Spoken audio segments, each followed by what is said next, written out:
bad that song.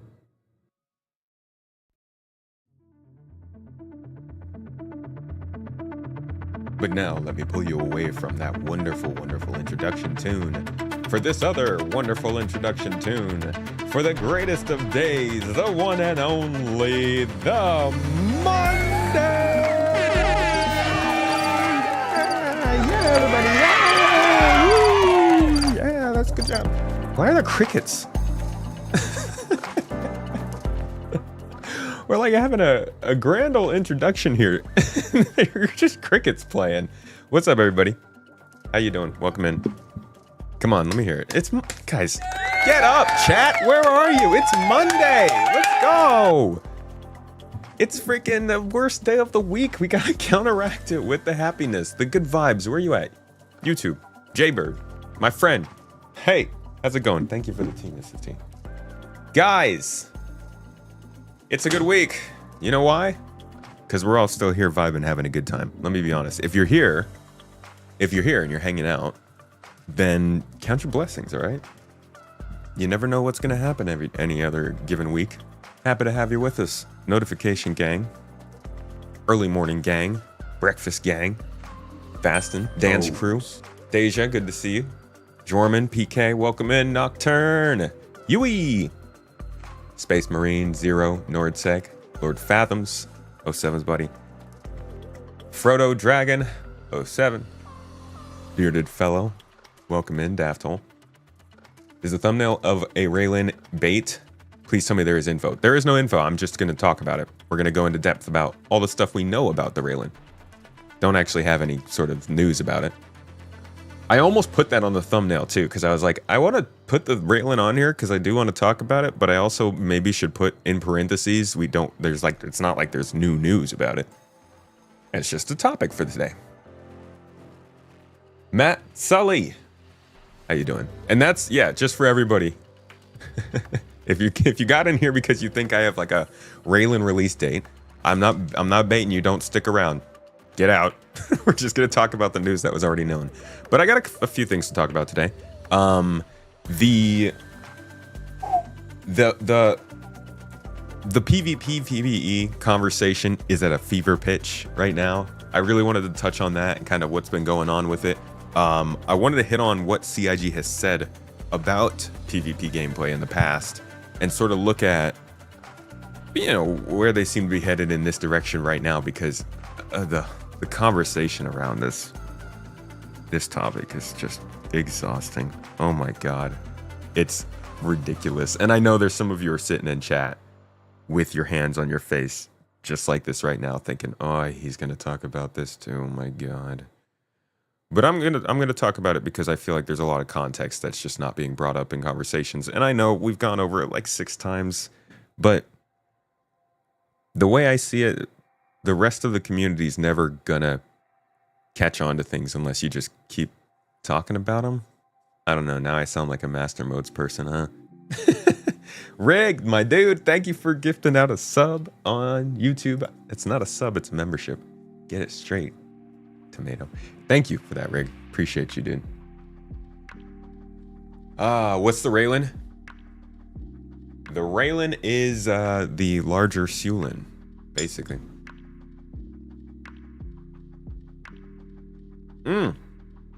Yeah, it's good. That's good tea. That's good stuff. Don't even know how to spell it. Is it a new ship? It's not a new ship. It's old concept. Backlog. Forgive you if you fall asleep, but you work nights and just got home. Shaka, get the sleep. Get the sleep you need. We'll always be here. Happy to see you in the future world. Oh, Deja, with the sub over on Twitch. Thank you. Appreciate you as well. Tell me about your weekends, folks. We're letting everybody get in here before we get started with today's segments. I don't even know what to call them. Monday mornings with Tomato. You think we have a PvP problem called the Polaris and Idris? Try hunting bounties with people in those ships. It sucks. Dude. All we need is engineering.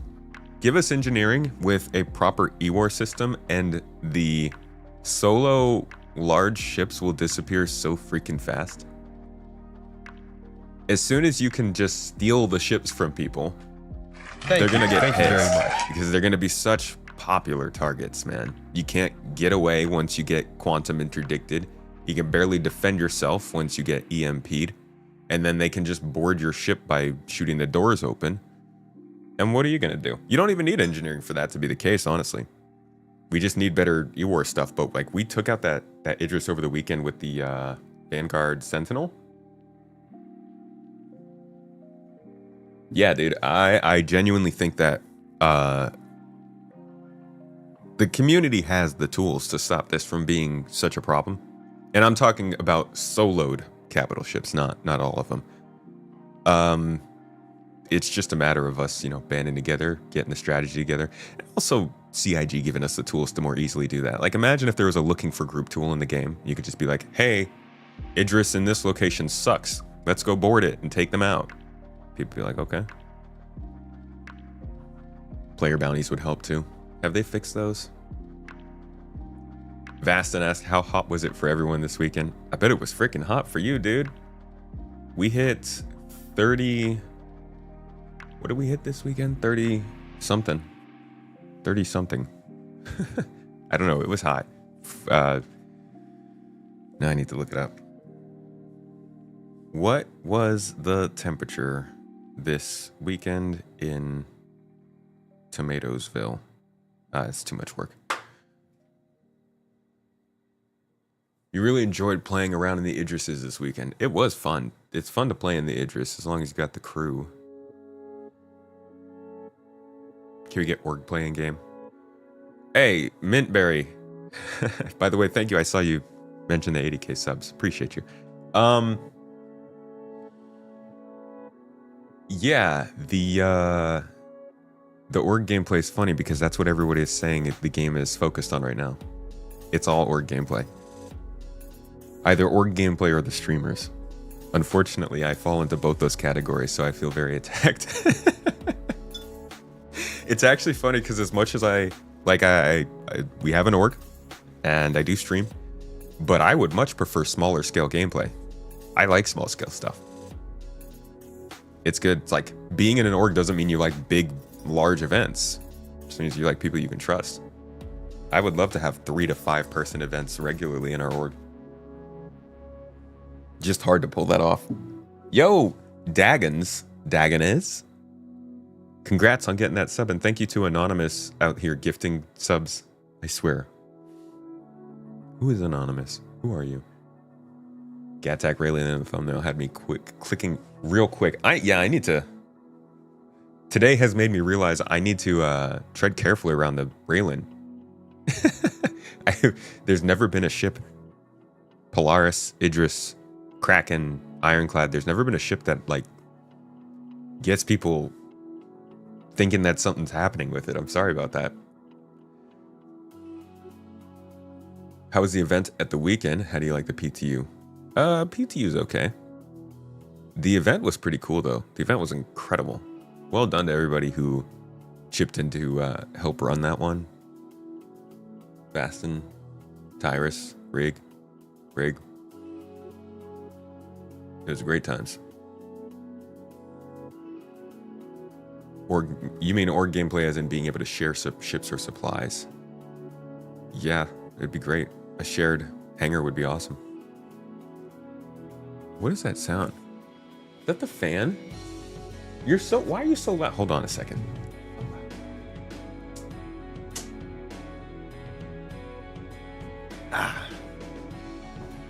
All Tyrus and Rig. Vast, and if I hear you barking orders, then you're gonna get a congrats on helping run it. You hear me? Still there, right? New Stormbreaker event scale for 4 people, but good luck with that. Right. And you know,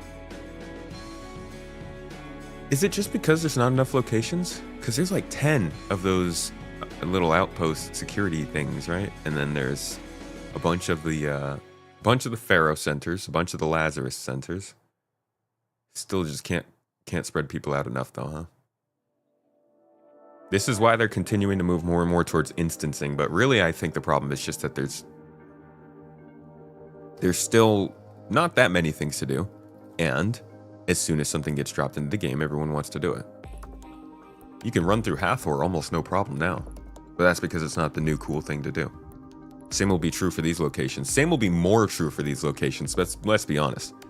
Doing a activity that requires you to fly from Pyro Gateway to Pyro 4 to Pyro 1, all while potentially dying or getting intercepted, is not going to be something people are doing very much. So I think the idea that these places are overcrowded isn't the real problem with them. Baltzen, though, resetting the Toes Gang count for the day. I swear to... resetting it, but he is on top of it.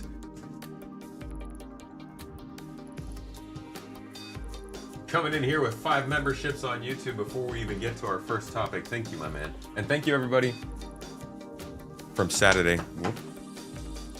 For making Saturday stream a true Saturday stream.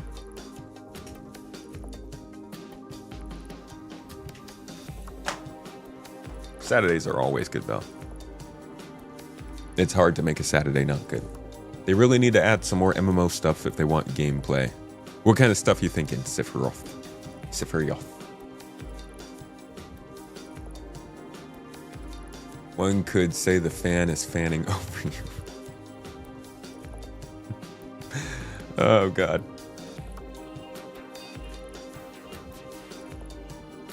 When magnets don't magnet. Whoa, whoa, whoa, wait, what the heck? Wobbly Bear? My man f***ing Wobbly. Bruh.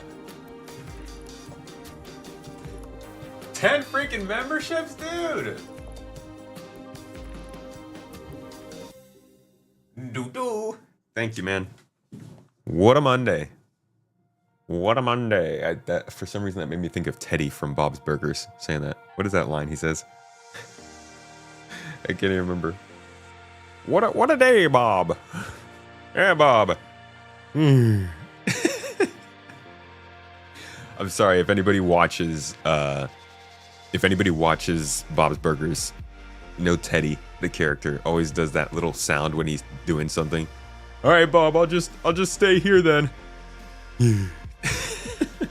Sorry, it probably does not sound funny at all when I do it. All right. Railen on the thumbnail, don't do this to me. Guys, I can't put Railen on thumbnails anymore. I had no idea it was like this for you guys. Damn. We're just talking about the Railen today, folks. Teddy's great.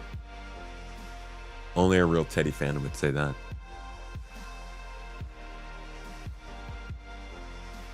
New exclusive video was great. Thank you. The last 2 exclusive videos I've done, actually, let me just confirm this, because I might be wrong about this. Hold on. Wait for it. Wait for it. Yes. The last 2 exclusive videos I've done have been the first 2 exclusive videos I have ever made to get downvotes. Like when they're still supporter exclusive, which, you know what, is cool. I'm down for that. You can disagree and still be supporters. That's fantastic. Baltzen.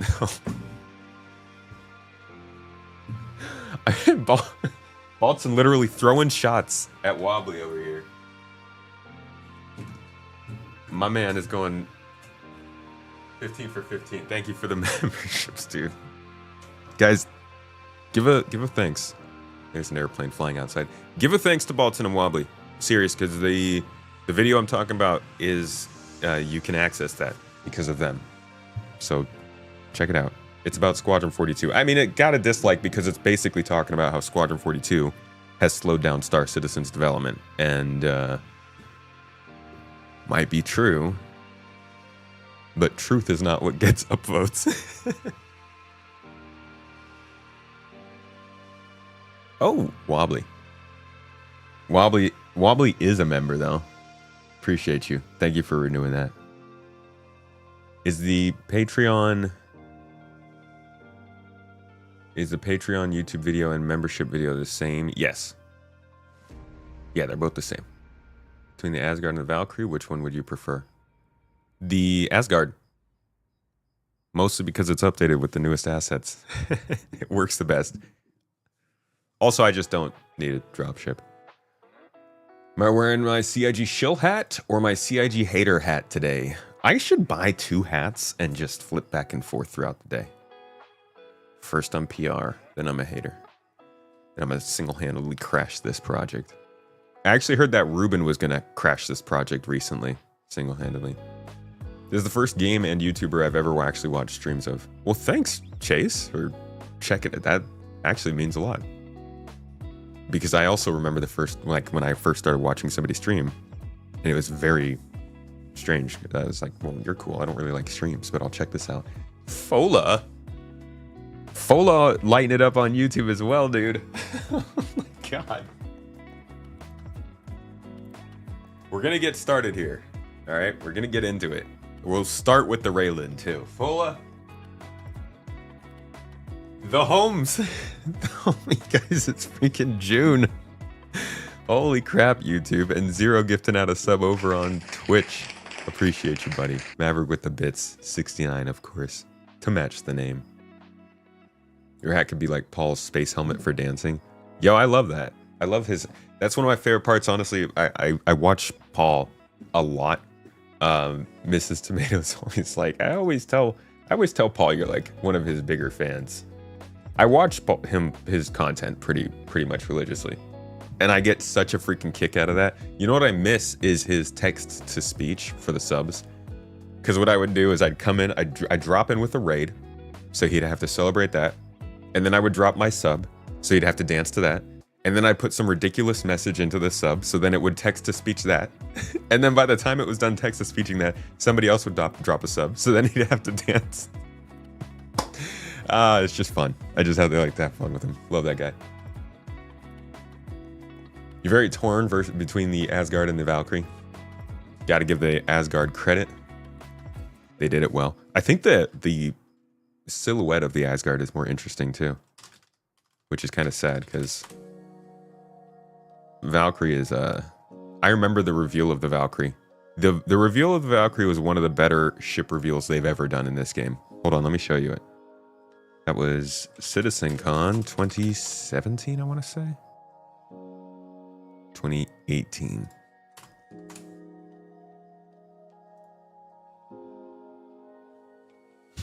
Astro Chad. See, now that should be his personal account. Or that should be like his Instagram name. All right. So this was like the first, this was such freaking hype time for this game. This was the first time they showed Planet Tech with the context of gameplay we could enjoy. So the first couple times they showed Planet Tech was like just a demo of, you know, the sandworm thing that we went over last week. And then they talked about and they showed us the landing on Delamar, which was like, okay, they ran through a little scripted segment. That was cool. This was the first time you saw them like wake up in a hab and go through a city and get your ship from the hangar. Like this felt like the real gameplay. But at this point, we still hadn't really seen anything new, like new assets or anything. So this is pretty hype.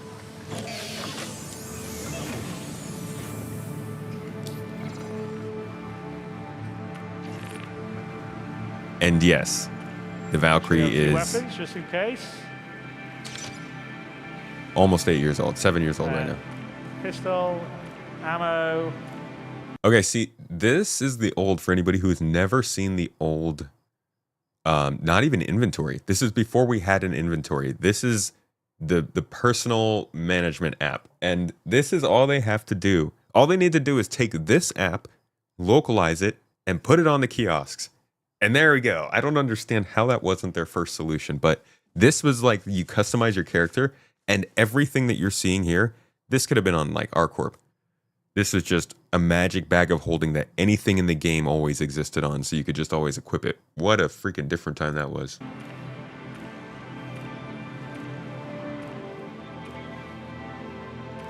Right. Wasn't the best layout. I didn't like the user experience, but the idea is like pretty standard in gaming.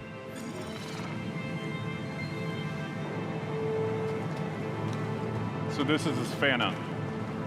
Very different biome from what you guys saw before and what you've seen in our game.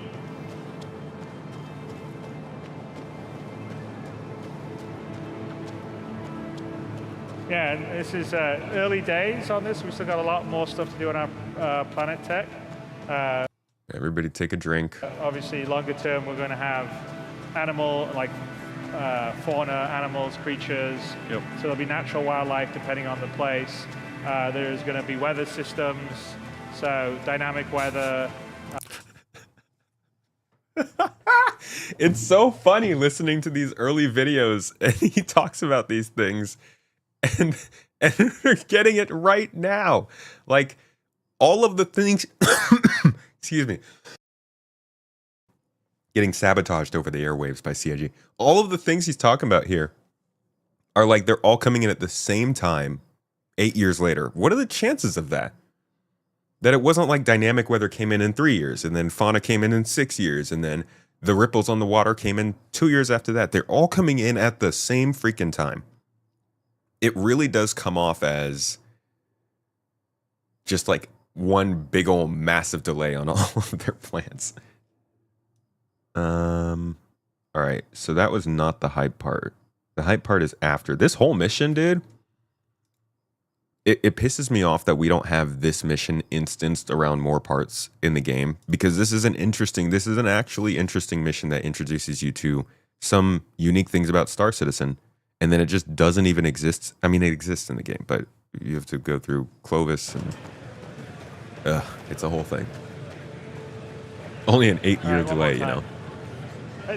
Glenn like made that jump every single.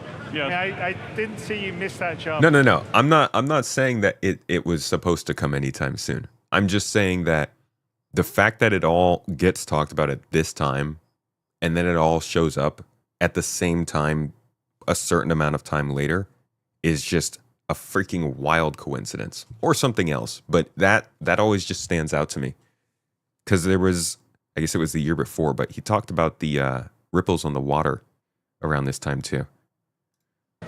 Until now. Twice. Yeah, server meshing was a huge holdup. I mean, we know what the delays are. It's not a mystery. Squadron 42 and server meshing pretty much stopped everything for a while. Still continue to slow stuff out, so it's not a mystery per se. It's just something that I get a laugh out of. All right, so you basically find this down satellite. You get the little chip on the back from it. You make sure it's the right chip, and then you're supposed to turn this over to a bunker. So, Yes. The same bunkers we invade all the time now. You're supposed to cut it open and like do all this stuff. Off. And there'll be things in the game that'll let you read what you can use it for on. Reset it, and hopefully it will allow us to track where the prototype is. Okay, we restarted the satellite's internal system, and there's a prototype somewhere, so let's go find it. Find the prototype.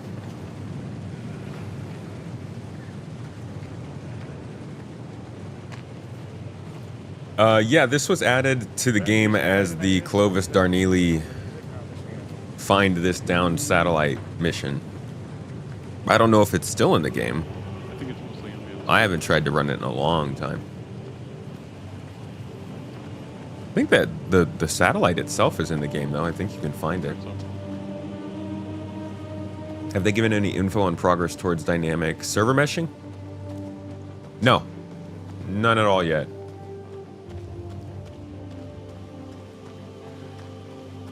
If they added this like 2 years ago, imagine the mess it would have been. Well, this is in. This was in the game.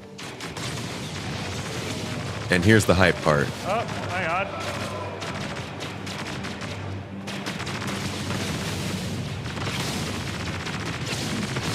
And you're like, what's shooting? Why is my ship being shot at? Shit, alright, well I guess we don't have our ride. This isn't looking good. Cutlery Black, of course. Ship's getting shot and blown up. Who's it gonna be? The Cutty Black. Hey Chris, if you're out there, I may need some help. There's someone here. else, and this would be an example of someone else getting the same mission to come and get there. They've saw our ship, and they've decided to take it out. It's okay, and then Spicy, try I to get your quote. Go for the prototype. And I believe you just called your friend. I feel like a lot of the features have always been in the works, but the game they showed over the years was dependent on server meshing. We see a lot of things now because we have meshing now. That is exactly the case. Snapping on camera.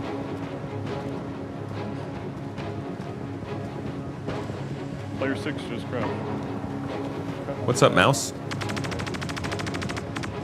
What is that? Ian, can you cut to camera 2? And you're like, oh. Chris, can you go? Chris, go third person. Okay. This was also before things would like be just leaking nonstop every day before like a reveal. So this was when stuff would still surprise people. I don't think anybody knew this was about to happen. And honestly, I miss that a little bit. I think it still happens occasionally, but not quite like this. I guess we don't know about every straight to flyable when they come into the game. So, this is our friend that we just called. He's showing up. Let's show the tail side gunner as well, I guess. Cut to camera 3. There we go.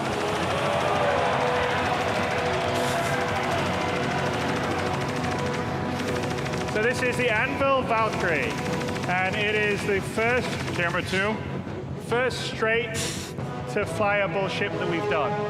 The directing from stage drives me up the wall. So it's a Anvil drop ship, and it's going to feature also in Squadron 42, and this will launch with 3.3. There, he slips in that little caveat of like, here's why we made it. It's Squadron 42. This isn't Squadron 42, so we put it in the game.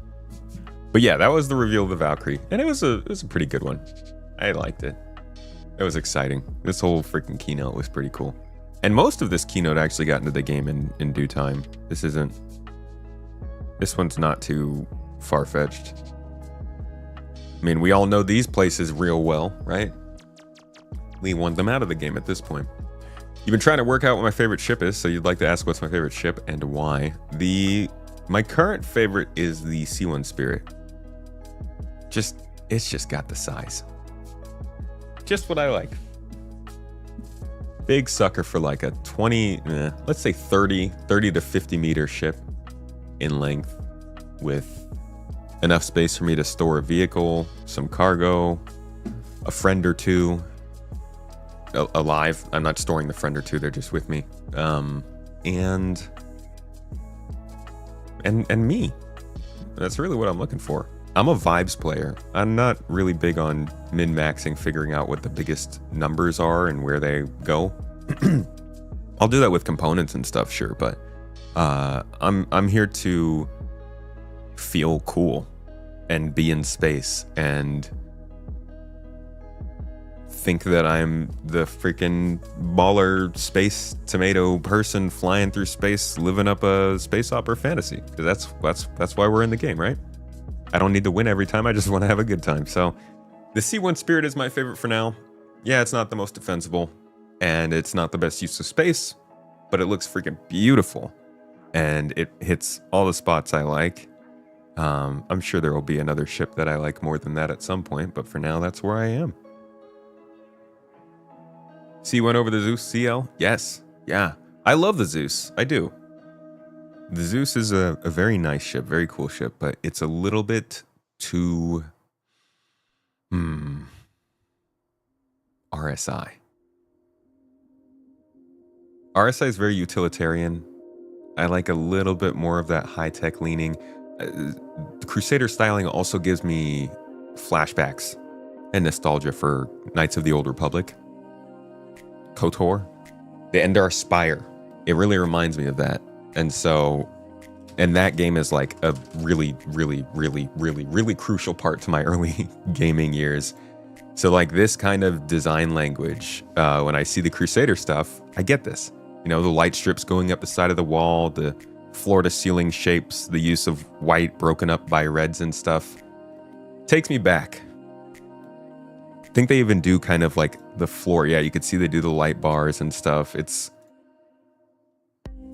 you know, it's weird reasons to like ships, but that's where I am. I would love to see like a Constellation competitor from Crusader. That'd be sick. And no, not the MSR. The one entrance in and out is terrible. They need to fix that on the Crusader ships, but maybe it's just the downside of working with Crusader. They want to make sure that you're trapped if there's a fire. Yeah, it gives me memories of the Normandy on the outside and our Spire on the inside. We need more Star Wars-like ships. I feel like if I was going to pick a universe where most of the ships get inspired from, we've got what? They've got the MSR for the Falcon. Scorpius is looking kind of like the X-Wing. The Fury or Guardian, it looks quite a bit like the TIE ships. What else we got? I know there's a couple other ones.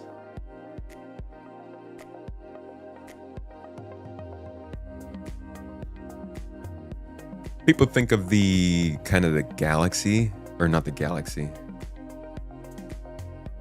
The Galaxy shape of ships as being kind of like Star Destroyers. Reliant, sort of like a B-Wing. 400i, kind of like the Naboo ship. Oh, also the new Kruger ship that they're working on. Tell me that is not straight out of Naboo. Lathan, not allowed to talk, remember? I'm pretty sure even Jared said it when they brought this up. Ain't no hiding from that inspiration, I think. RS-50s, hot rods. Let's take a look at your seeing some strong like 1950s retro sci-fi vibes here. Yeah, for sure. Some of the ref that Ben and Wobby, stuff like that, he rounded. Yeah. Mm-hmm. Images, you know, some other orthos here. Now, Right here. Besides the retro sci-fi aspect is obvious. I also see, you know, Naboo. Yeah. It ain't subtle. Which I don't think is a problem at all. I mean, these are obviously their own designs, and so is the Scorpius is definitely unique. I think the biggest thing they've got going for them is just that, like, no matter what ship their ships might take inspiration from or look like, they still have to design them specifically for the game. So interiors, spaces for components, all that kind of stuff. Not really stuff that other people are worried about in certain fictions. If we go to, I'm gonna search something like this. I got a video about this. Not sure it will still show up because I made it a long time ago. What are these freaking ads, dude? Jesus. A new boobtastic game is here. Are you kidding me? Star Citizen Star Wars ships, maybe?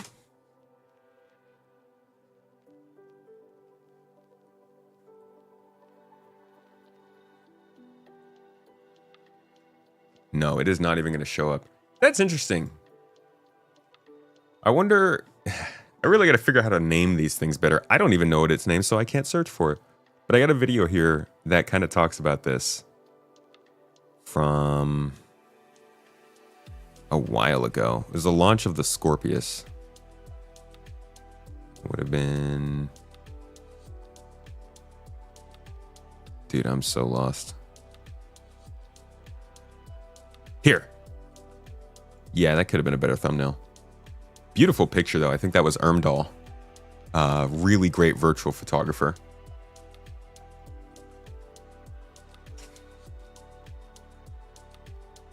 Yeah, you can check that out if you want. That kind of talks about the ships that look like ships from other fictions and why they're a little bit different in this one. The porn adjacent game market is crazy these days. Dude, the fact that they just put it on fucking YouTube.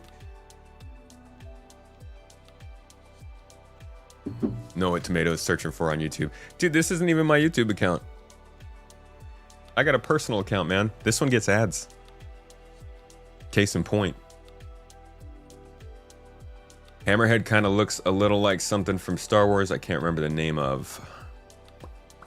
I don't know that one. Hoping that this Prowler variant is apparently being introduced. Oh, right. Yeah, there's like a picture about some differently colored Prowler. All right.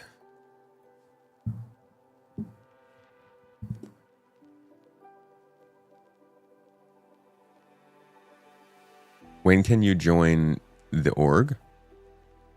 Anytime. Depending. I mean, it depends on if you don't murder folks. But yeah, anytime. Just shoot in your application.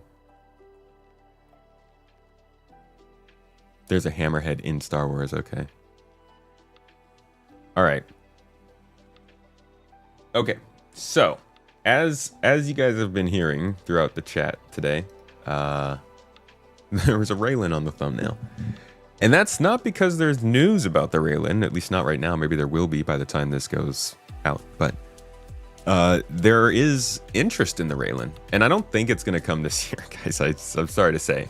Just to put your worries or your hopes to rest, to kill them, I just don't see them having really a reason to make the Railen unless it's in Squadron 42, which we do know there are some Jean ships in Squadron 42. But this is really just going to be kind of a review of what we know about it. So we're going to go over their introduction of it back in the day. It's a few years ago. I also want to show 1 or 2 instances of some Jean technology we've seen in Squadron 42, which could hint at them working on this kind of stuff. But we have seen some of these ships in the game already. We've seen the Sulen that came out not too long ago. This is the same company, same design language, so you'll be getting similar vibes, a similar release, and probably a similarly confusing way of flying. But it's a cool ship. Not gonna lie, it's a very unique design, and we don't get very many ships that give that proper alien feel to them. So this is a good addition, not one that I love to fly, but I like to see it in the game. It's just funny that this already came in when the Railen has been around in concept for a while. That come from the concept art of the Railen, that wouldn't surprise me. It'd be like that sometimes. So that was one reveal. I mean, that was just the Sulen, not really a reveal. But if you go and look at the Squadron 42 gameplay, ensuring things feel fun. Still watch this video too often. There is a scene here towards the end.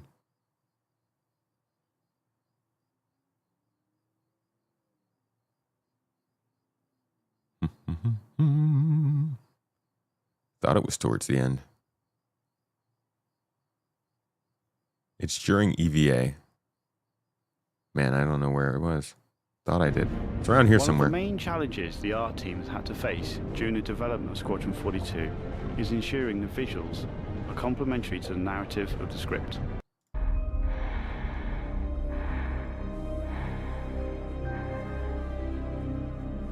We'll be introducing new space stations on a massive scale, all brought together and designed to be as tangible as possible. Several environments before, and pretty sure this is Vanduul. and styles. This doesn't really look. No, that's got to be Vanduul architecture. But there's somewhere in here where I'm flabbergasted. Its own personality and tells of a VD to space and debris. They live taking some.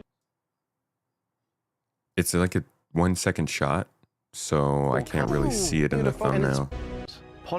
And gaining 1042 FE the art G. I think I'm just not even gonna find it, guys. Oh, there it is. Oh my god. We got it. Okay, this, I believe, is an old Xi'an design. It definitely has some similarities to what we've seen from Xi'an's ships. So I don't think that it's crazy to think that the Railen could be in Squadron. It doesn't seem like they've really focused on it enough to make me think that it would be. So it's possible, but I kind of doubt it. Also, one of the things that was always true of Xi'an, their design language has changed throughout the years, but if you look at the really old concept art of their ships, they've always tried to make them very vertically strong. So they made these light fighters that were very vertical, and they made these capital ships that were super vertical. And if you look at the concept art for the Railen, you'll also see those same fighter ships in the picture. This one. No, not this one. Which one was it? Was it with the Railen?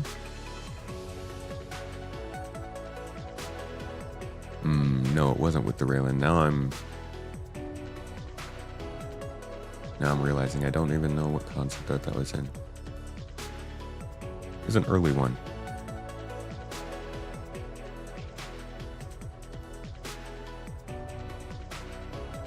Too many pictures. I'm not even going to be able to find this one. But you get the idea. Oh, there it is. Wow. Okay. I did not think that was going to pop up. It was this is a location concept art. So this is really old.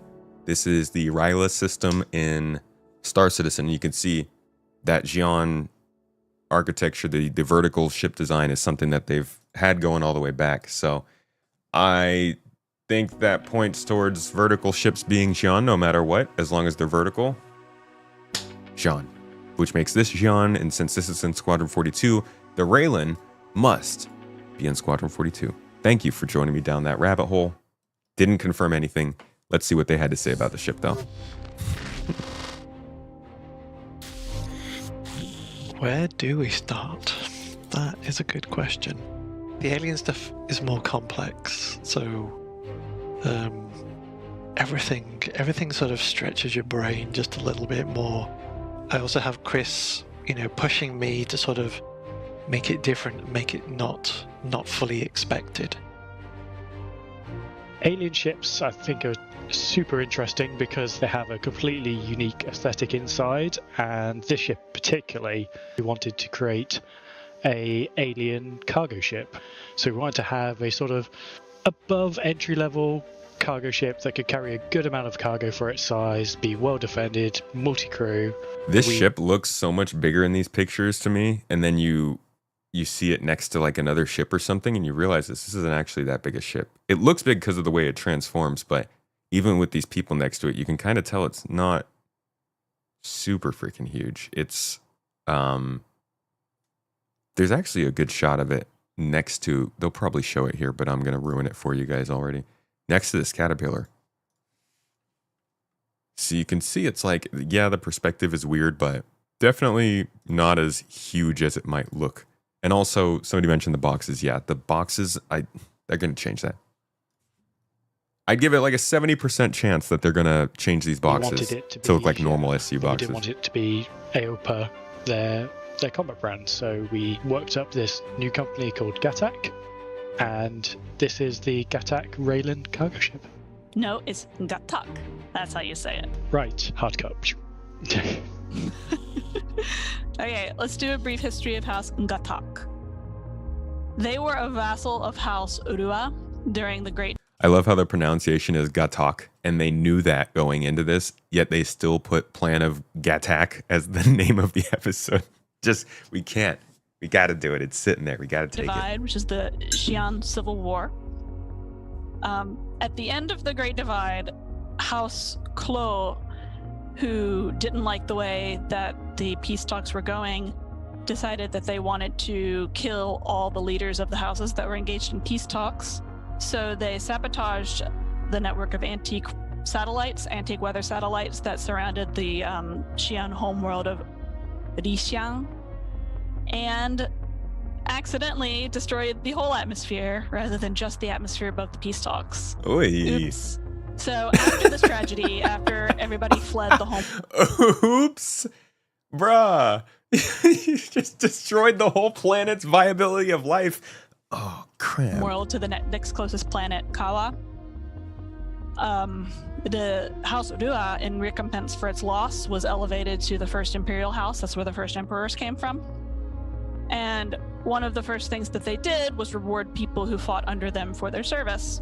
So they awarded House Gatac a license in perpetuity to build industrial spacecraft for the entire Saoxian. Bro, dude, see, make these two.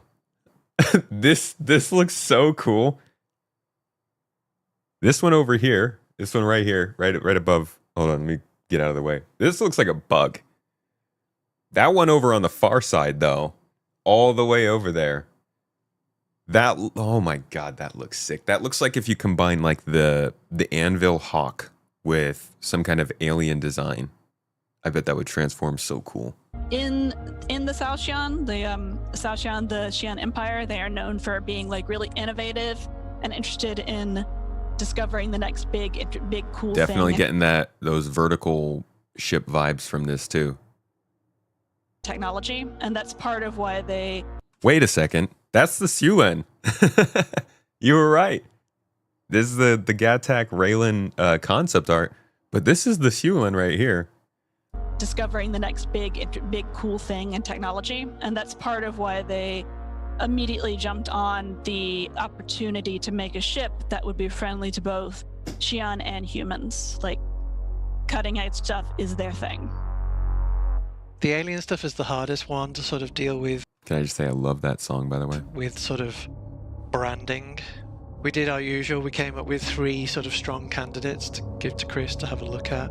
And from there, it's, I mean, people will see that... brutal. Very early on, it was almost locked in. It was like, okay, this is what we're doing. Dude, this is like an entirely different vibe. I kind of get Final Fantasy vibes from this. What am I even looking at, man? If they had gone forward with this, interesting. Looks like a battle mech almost. We're a lot more confident in how we approach these things now. We make sort of stronger decisions right at the start. I really hope we just get a massive book of all this stuff for like every ship. I would buy that. That'd be great coffee table content. One of the big features of the ship was the fact that it changes shape like massively. So that's the really nice thing about this ship. And coupled with the sort of final materials that we came up with, there's no mistaking the ship now. It's okay. This is the Gatac cargo ship. There's no messing around. The Railen crew capacity is 4 people. So you have the pilot, you have an engineer, and then you have the 2 extra crew to man the 2 man turrets, which are... Dude, I love on this the side of the freaking ship. design language with the gold rings and the highlights and the fancy hovering parts. Hey. And provide a good range of cover for it. There is space for all 4 to be on the bridge when not in combat or elsewhere in the ship, but ostensibly that's what the 4 roles are for. The Railen has 320 SCU of cargo, and this is all pretty much external. You can see it on the back of the ship. Dude, it's gonna be like a piñata, man. Like coming around this ship and just like popping off cargo crates that you can steal away. 320 SCU. Exterior held. I guess we've already got the whole series though. Visual choice, part gameplay choice. They are fixed containers on the rear of the ship and the cargo. Have a good one, Anna. Inside them. So having it external allows us to keep the internals of the ship all nice and compact, but also does give a toss-up in choice between, do I pick a ship with lesser cargo but is more protected, or do I go for this, which can carry more in one run, but has the risk of, if I get jumped on in transit, my cargo is more at risk. That's something we always try and do with our ships, is not have one ship that is superior in every single way to another ship that's equal to it. We want there to be trade-offs. Even from trying to get into the ship, it's going to be a unique experience. So essentially you've got a grav-left platform that's going to fly through the air, come and greet you. You get on it, click a button, takes you up to the entrance of the ship through the airlock. That's so cool. That's I freaking love how different ships can be in this game. They're not all designed as efficient as they could be, and there are plenty of problems with them. But they are a joy to discover and explore. First get your experience of the Xi'an architecture within this ship. When you choose to get on the lift, go up to habitation. You've got a console that's made out of like 50 different pieces in it, and it all builds itself into position, and then you click the button. Get on your elevator, which isn't the standard elevator either. At the moment it's at an angle, so you have a very different experience of like transitioning up through the floors and the floors. Okay, you see this? You see this right here? Standard elevator either. At the moment it's at an angle, so you have right here? a very different experience of like transitioning up through the floors and the floors. These animations are so stupid. I've got an example of one, I believe. If I'm not a dummy and I named it correctly, it doesn't look like I did. There's a really good example of this animation. I think, is this it? Let's take a look at some of the yeah, check this out. Display inside some of the larger giant ships. As you can see, there are many design aspects. Sorry, it's really quiet. Can't do anything about that. Some are obvious, while others are subtler. The Xi'an aesthetic has a certain elegance you might expect from an ancient race that has been traveling the stars for thousands. Watch this of years. PC Master Race. Their doorways, terminals, even the concept of gravity are just different. Imagine this is what greets you every time you sit down to play Star Citizen.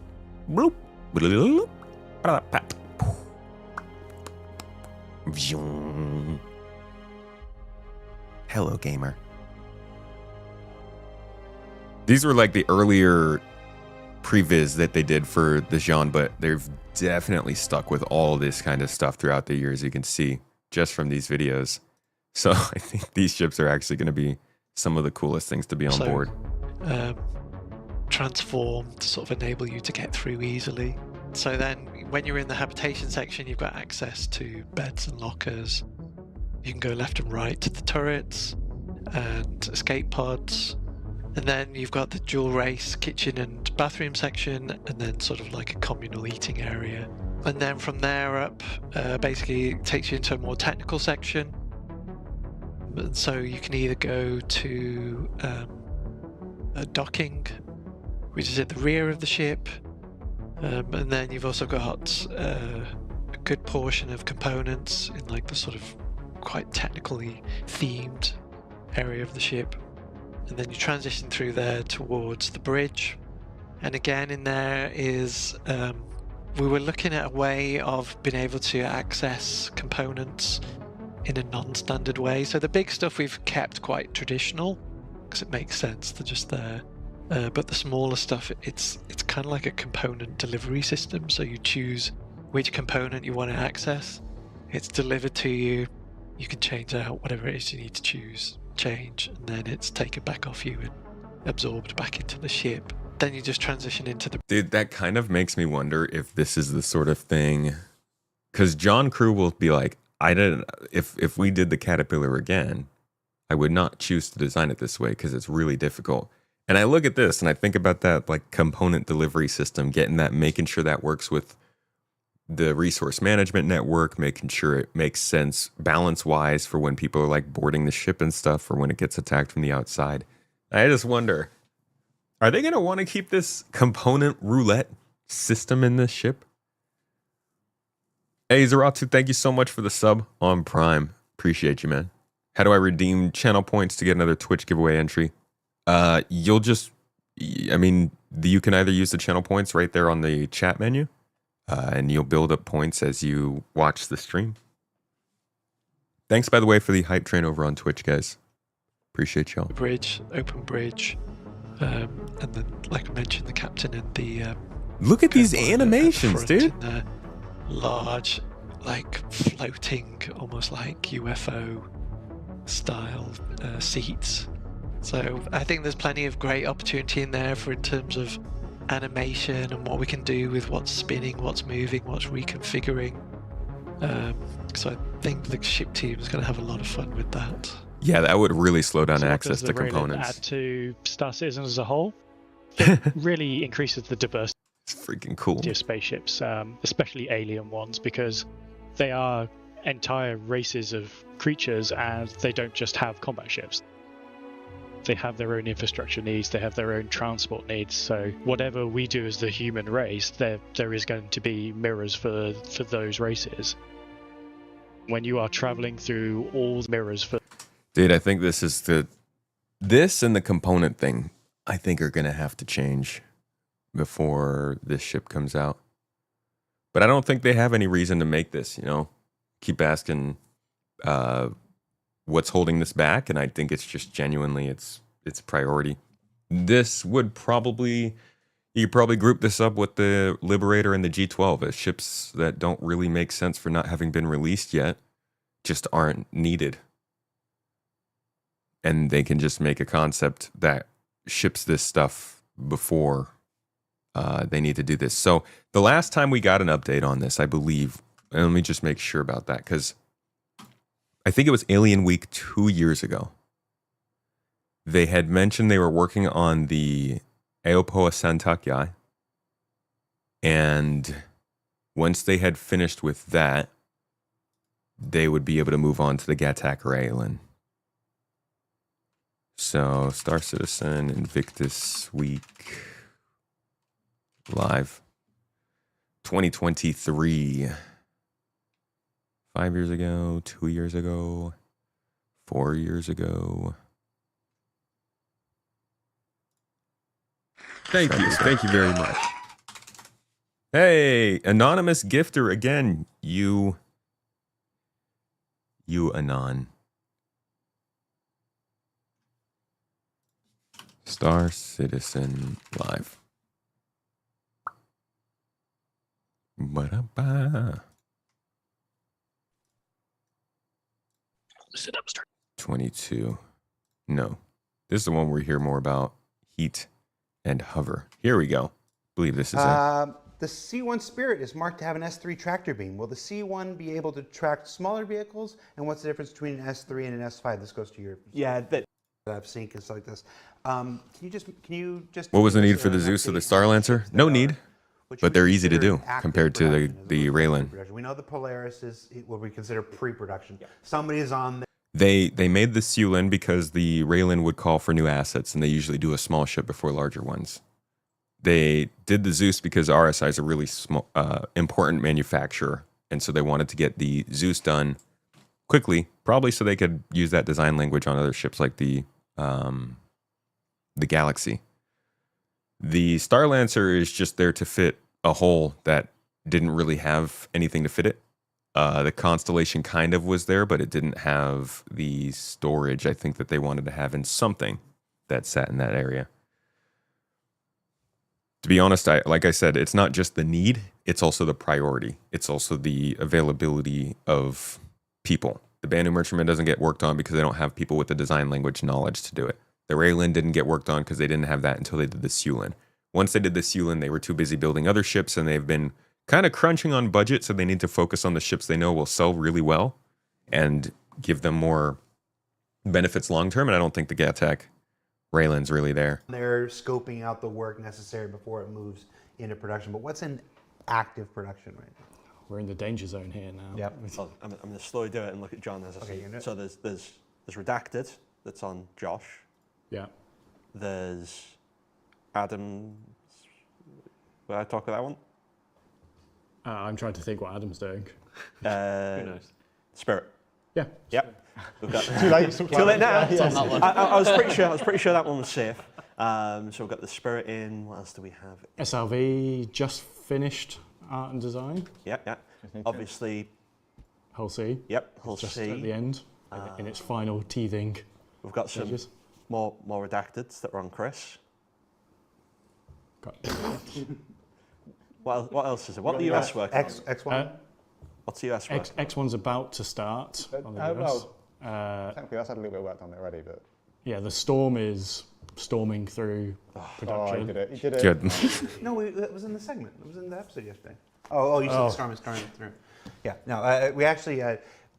we missed the narrative bit. It's, again, some of the things that missed through. It's like, in case you guys didn't catch it from the episode, you know, the Tumble Storm is in a concept promotion right now as part of Invictus, but it is already.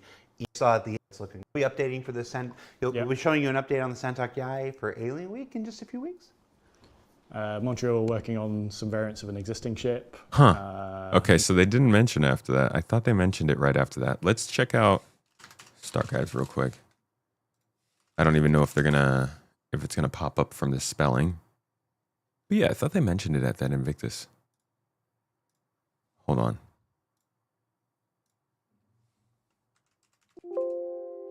No. See, all these words are weirdly named, so I don't even know if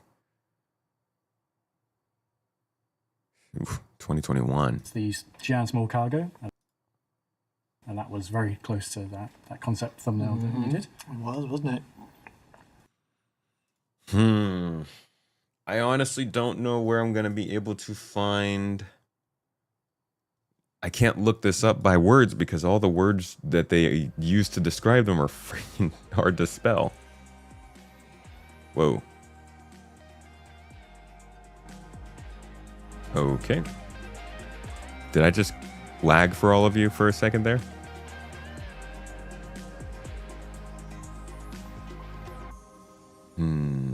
Where would it be? Gatac Railen. Gatac Railen. Well, let's finish what they say about it.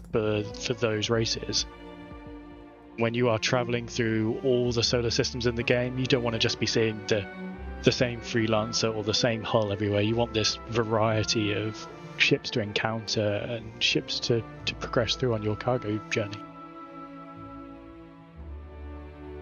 The Gatac Railen, and I hope I'm saying this right, is the newest addition to Star Citizen's expanding line of alien vehicles, as well as the first from our newest Xi'an manufacturer.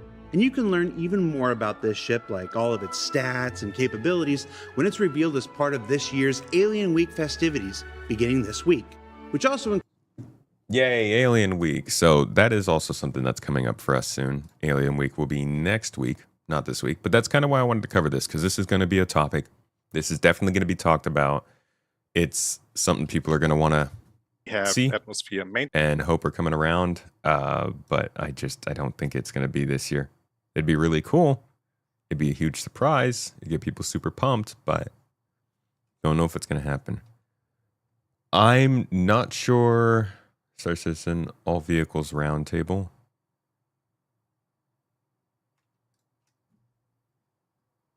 Let's see. Hour, 2 minutes. For Alien Week in just a few weeks. Updating for the We'll be showing you an update on the Santok Yai for Alien Week in just a few weeks. Oh, this is what we were just watching. Montreal working on some Pretty sure it's all of them. Because Retaliator stuff we're doing, we talked about before. G12? G12 will be going, so in the next year. The freaking, okay, yeah, this is what we were looking for, because this is the G12. Let's hear it. Backlog ships that will be going into production. Caveat, things can always change. Yeah. Things did change. Polaris, Apollo, G12. Railen, X1s. I'm noticing something conspicuously absent. I don't know what you're talking about. Ban new. So we'll talk about the Merchantman briefly, because we discussed like how. Okay, so that's really what we heard. I think there was one more mention. I don't remember where it was, but there was a mention definitely about the Santok Yai team moving over to the Railen after they were done. Clearly that didn't happen though.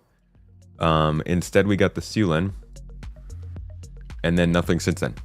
So they got the design language out there for the company, and then they moved on. Who knows when we'll get the next one.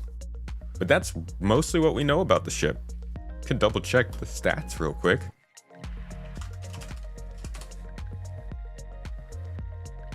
The G12 someday, yeah. 320 SCU of cargo. It says, I swear they said less in the video. Gravlift tech, fully loaded, living space, unique cargo hold. I don't even know if the unique cargo hold is going to be a plus.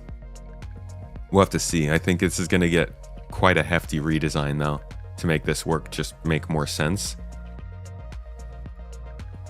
It's a weirdie but a goodie, and I hope they keep the general length.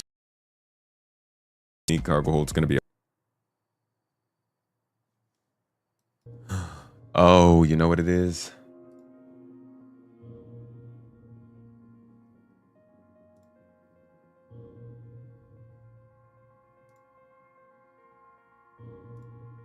Yikes. Sorry, guys. Oh, man. I'm really dumb. You should all be back. Oh, we just lost, like, the whole stream, huh?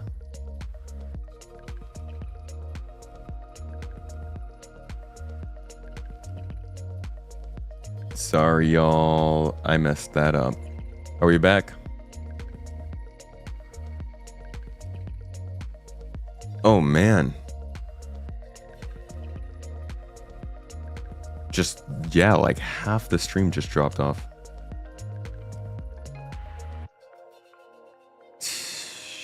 Sorry about that, folks.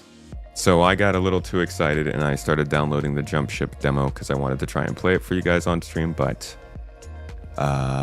looks like I won't be able to do that while we're live. Good to know. Well, at least we finished that review. But yeah, you guys can see the last news we got on it was in 2023. So we'll see if we even get an update on it this year. Yeah, sorry about that, everybody.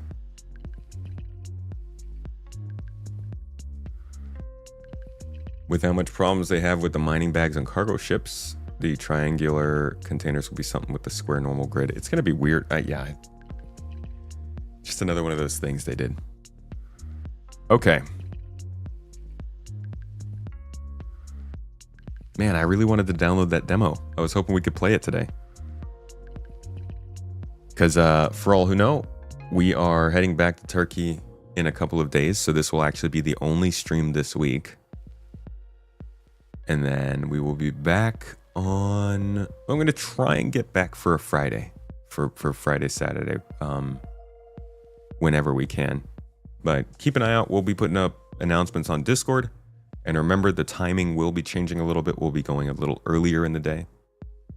So keep an eye out.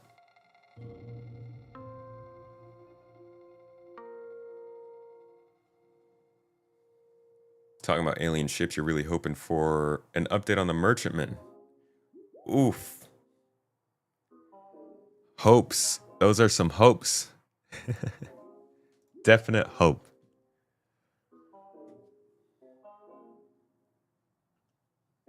All right. There are a bunch of new weapons coming to Star Citizen. In 4.2, we are getting a new shotgun. It is the Volt Prism shotgun, and they're actually looking for some feedback on it already. They said it's in both the PU and Arena Commander. Next generation weapon engineered for versatility, dominating at close quarters and adapting to deliver devastating medium range destruction. Starting as a high impact close range weapon, this adaptive weapon evolves as you fire, building heat and transforming into a precision slug shotgun capable of punishing enemies at a distance with terrifying force. We used this a couple times during some gameplay last week. Thought it was kind of cool, but I didn't really get to use it on people. I just shot it randomly. The slug aspect of it is interesting. It reminds me of the what's the flak pistol? Not flak, but the pistol that shoots like shrapnel or whatever. The salvo frag pistol. And that could be cool at medium range. We'll see. Operators must monitor heat buildup carefully. Sustained fire can lead to overheating, reducing efficiency and leaving you exposed. Environmental factors play a crucial role. Atmospheric temperatures will affect heat generation, meaning your battlefield tactics must adjust with your surroundings. And yes, on warmer freaking moons and planets, holy crap, it really he overheats so quickly. But this is not the only weapon coming into the game. We actually have several weapons that have been shown off as of last year, and some small concepts here and there littered throughout. But not even just that. If you look up the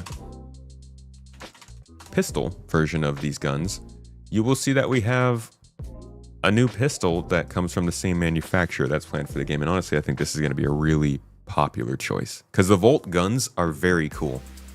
They fire really, really interestingly. I think they're fun to use.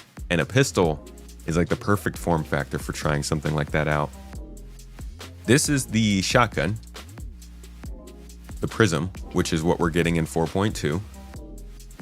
We also, of course, have the Quartz submachine gun, which everybody has gotten to use in game, hopefully by now, or at least see somebody use in game.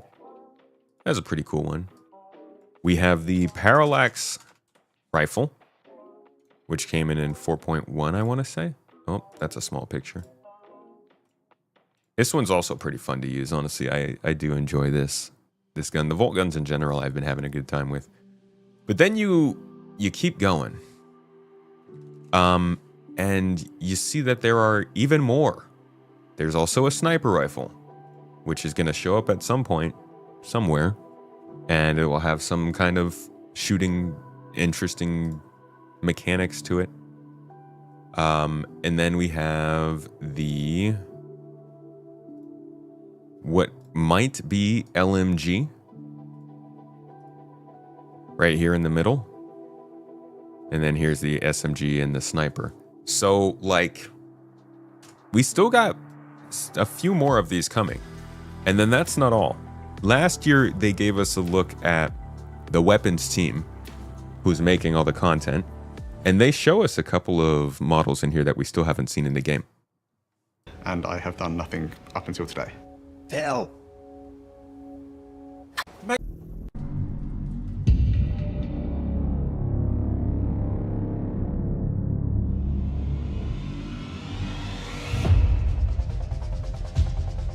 They start showing the new stuff as you get further and further in. And joining him's Ben as well, who's another artist too. What do you think other people say about you? I'm very quiet, so I'm not sure. Definitely the life of the party, which you wouldn't expect, noticing that after a few drinks. He's definitely the circle of attention. He's been a great addition to the team. He's technically our newest member of the team, but he's still been here a couple of years. I'd say in some ways his artwork is quite sometimes better than mine. He really knows his way. I love the C54. He has such a keen eye for details on the weapon. You can just kind of throw anything at him and know that you're going to get a really solid result out of it. All right. We still haven't seen this. People were pumped for this when it showed up in this episode, and I don't believe anyone's found this in the game yet. Who knows? Maybe they've hidden it somewhere. Everybody just called this the Space AK, though. And it does look like a lot of fun to use.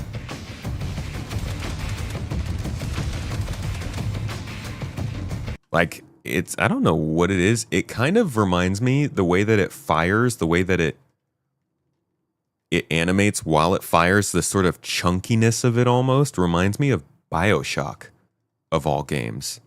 It feels like a rifle from the first BioShock game, but it does look pretty cool when it fires. Space K. And I'm guessing this is due for introduction to the game at some point this year.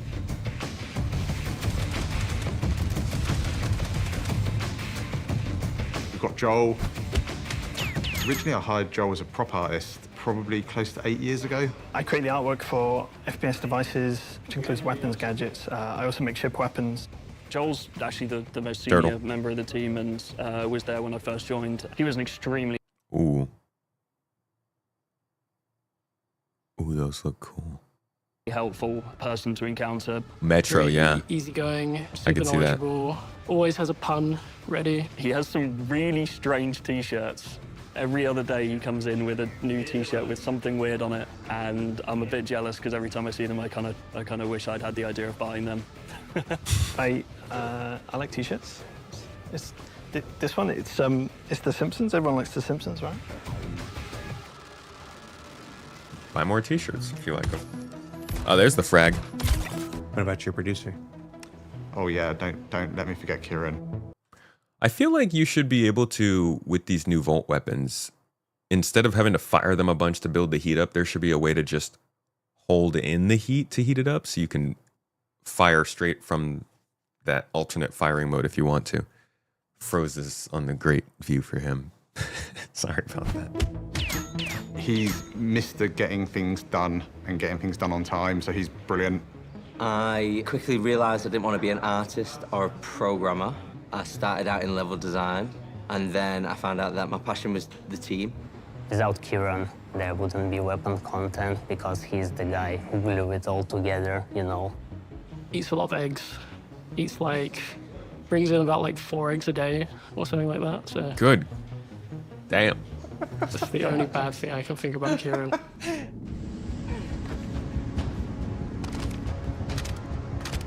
So next up is our animator, Jordan. He couldn't make it into the office today, but we love him and he's great. I mean, I've been working with Jordan for years on the weapon. Since I took over, he was always there. Jordan have a really, really shiny personality. He's the one person that you can reach out with anything related to animation. He is here to support you. Always has a lot of stories and anecdotes. He's also a little bit scary because he knows where everyone lives, and it's unclear when he gets or how he gets the information he does. But when you join the team, within the first few weeks, maybe the first few months, he knows exactly where you are on Google Maps. And for that reason, he is terrifying. Yet he can't be here to film for this. No. Jordan, you could have been here for this. It's comforting. I really need you. Where are you, Jordan? And I'm Ben, the art director. And that's enough about me, so let's look at some weapons we've been working on. All right, yeah, so we've seen a lot of these. Oh, I didn't realize they showed the pistol in this one. But yeah, there's the Volt pistol. That's much newer than the concept art I showed you guys. We've got quite a few weapons that are being worked on. We can talk about a couple of them today. So first up, we're going to talk about the P8AR.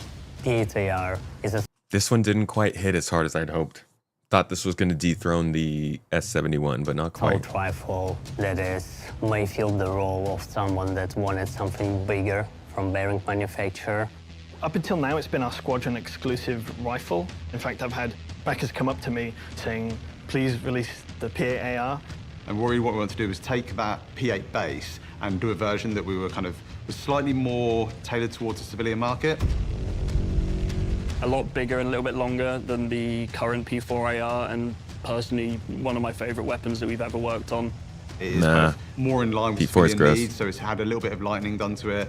It's had some of the more aggressive visuals tidied up a touch. We did a redesign of the stock. And it's had a bunch of new skins and variants done for the consumer market. Why not just put the one from Squadron in? The honest answer is we want to kind of hold that back for Squadron, I guess. It is one of the main weapons you use throughout the campaign, and we still want that to feel unique and special. It's one of the things that we do kind of want to hold back as a bit of a hero experience. Wait, it is. Can the P8AR civilian variant fire full auto? I thought it was just a semi-auto. Things that we do kind of want to hold back as a bit of a hero experience. It sounds a lot better in full auto.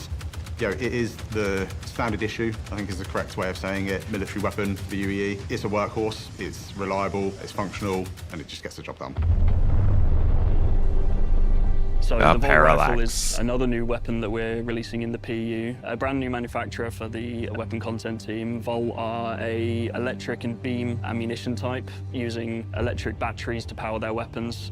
They're very techy. They feel very professionally homemade. It's not thrown together, but also it's not professionally manufactured. This is the manufacturer who relies on cheap produced goods, but they still wanted it to look cool and shiny. But they are not really reliable in terms of long-term use. I don't know, man. They look really well made. I know that they've got things missing, but the flourishes about the design still give me the impression that they're really well produced.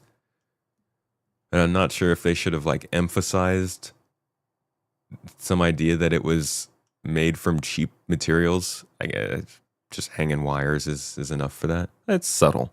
It's subtle, but I love the design of these guns.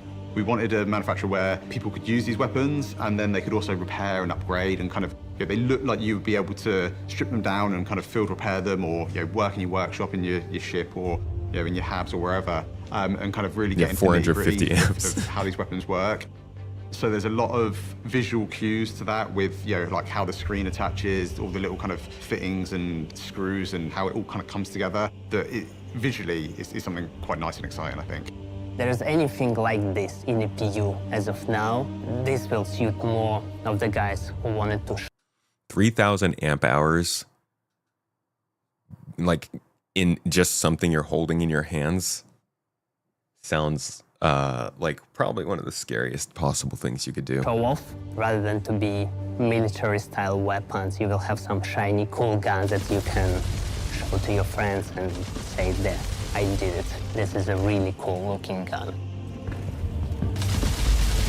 I've always been a little bit opposed to very big flashy lasers and electricity on firearms. I think it can drift away from my idea of traditional firearm. But I think working within the confines of what Volt as manufacturer are, being a home-built kit that you could order online supposedly and manufacture yourself, I think really fits into the idea of it being more of a fun ammunition type.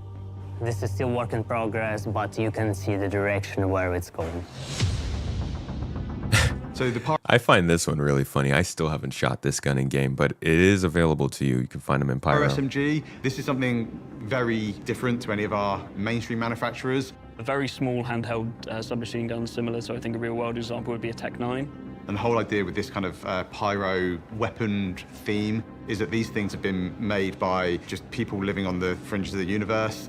They've used whatever they can get their hands on to make something that works for them. Imagine Mad Max type of gun that was scraped with everything that you can find around. Sort of break the art conventions that we've been working with for the last however many years. Internally, we call them non because they doesn't have any manufacturer. Do these still shoot out just a little beam like they show in this, or does it actually have a repetitive ammunition now? It's made by a guy named Steve. Yeah, you can say so. The fact that it's very compact and small allows you to hook very tightly on corners, giving yourself a very low exposure when peeking corners or peeking over cover, and has an extremely high rate of fire, so very good for those really close encounters, but I wouldn't be using it at long ranges due to the lack of a stock. They're really quite cool weapons to work on, and look forward to using maybe more in the future. And this is the one that everybody's still like, where is our crossbow? And then other people are like, why are you going to put a crossbow in this game? Where the hell is my crossbow? There you go. Do you know what? Chris brought a crossbow up recently. He was like, are we going to finish it? And I'm like, well, it's kind of there. There was one thing stopping us with the way the bolts interacted with stuff that we couldn't do at the time. The fabled crossbow is an asset that we in the weapon content team have been trying to get pushed out for a long time now. At the point of creation this crossbow, it was decided that the bolt needs to stuck when you fire them and not disappear like any other bullet. And this prevented the release of the crossbow because we cannot consistently make the bolts stuck. It's just a super yeah, that's going to be an asset nightmare. advanced, cool-looking crossbow. It's got these really cool, like, deploying bolts in it because obviously, we don't really want to carry around these massive, great big kind of quiver of arrows. So it's got these really nice kind of compact little bolts that load into it. Just so you know, for this video, they changed the animation of it firing. So this isn't actually how it's supposed to look when it fires. I think they just put a gun effect on it for now.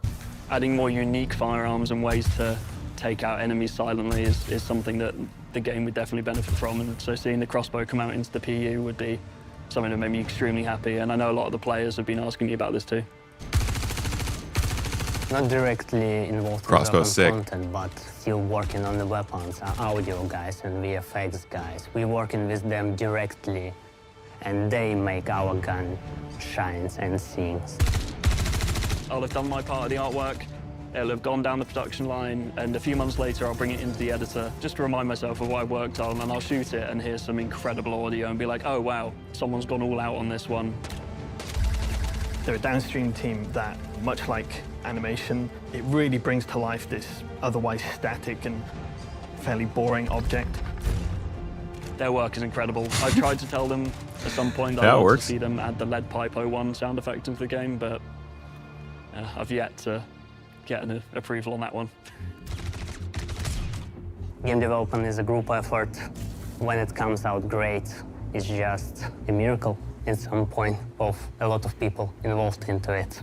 You know, it is still a first-person game, and I think that... Dude, I love the design of the quartz. The green bits on the front are such a nice flourish. Looks so good. First-person game, and I think that, you know, the work we do is important. I hope we're a significant part of your interaction with Star Citizen. I do enjoy it when, you know, I see people having fun and, you know, enjoying the weapons we've created and put into the, you know, the Star Citizen universe. There's a big community of people that take, you know, like in-game captures and screenshots and stuff, and seeing people take pictures of your work is really nice. I would like people to know. I wonder why they keep showing this gun, but they don't talk about it. Like they showed everything else in this game, or in this video. They talked about it. This one, they're just kind of keep dropping videos in, and they're like, you'll learn about it someday. Don't worry about it. It's okay. That the feedback they give us. Oh, and then this one. Yeah, they didn't really talk about this one either. But I guess that's the whole point, is like, we have other things that it's going to come into. Especially on our team, means a whole lot. When we see a comment come up about love the something with coda. the firearms that people might not like, we do take that on board. If it's not applied to the weapon they're speaking about. This is the Prism, the one that we're getting in 4.2. Also one they didn't really mention in this game. We'll try and or in this avoid video. Why do I keep switching game and video? Strange. Future ones, we're always learning. And if there has been a weapon that you really enjoy using, or is your favourite weapon, then please do let us know in the comments, because the team will love to hear that sort of feedback.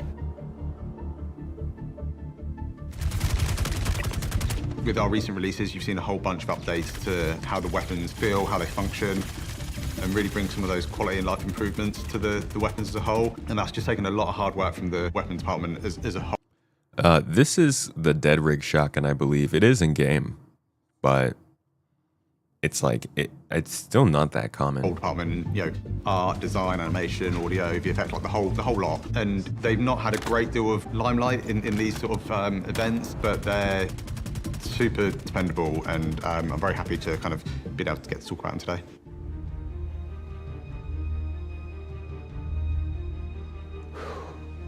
So what did we learn this week? Well, hopefully we learned.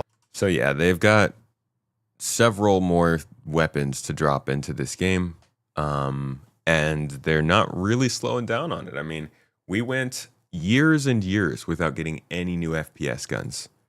It's really easy to see if you go to the roadmap. It's like the opposite of ships for a little while there. You drop in, and kind of like the mission givers, you just expand out these earlier times, and you'll see, I think it's all at the bottom. Yeah, all kinds of weapons being added in. Demico, Scalpel, F-55, R-97, Castac Arms, Ravager. You could just keep scrolling down. Gemini, it's like reliable. Bearing S-38, Salvo Frag Pistol, Missile Launcher. I think one patch they missed some. C-54, Bearing BR-2, Bearing FS-9, Gemini AO-3, and then suddenly, no more weapons. No more weapons for years. Actual years of the game's development.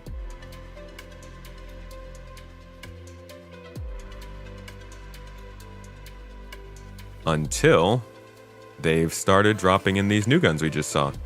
The Volt weapons, the little pyro gun that they made. All this stuff is like the first time they've really started doing this in a long time. So it's kind of significant.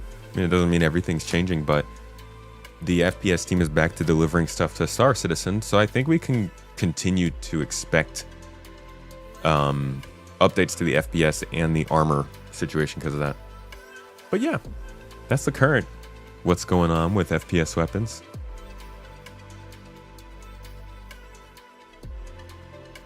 Control or contested zones have dead rigs everywhere.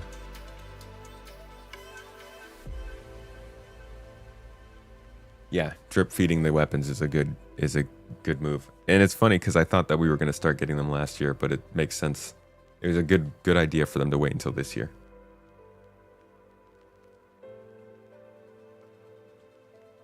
When is Alien Week coming? That'll be next week. I think I've actually got Alien Week pulled up from last year. Maybe.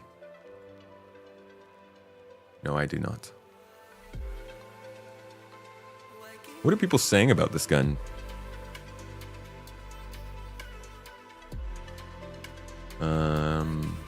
Very interesting weapon. It's actually really good because it's hard to make weapons interesting more than anything. Really like the art of the weapon. This all coming from Nurseman. Thank you for the feedback, Nurseman.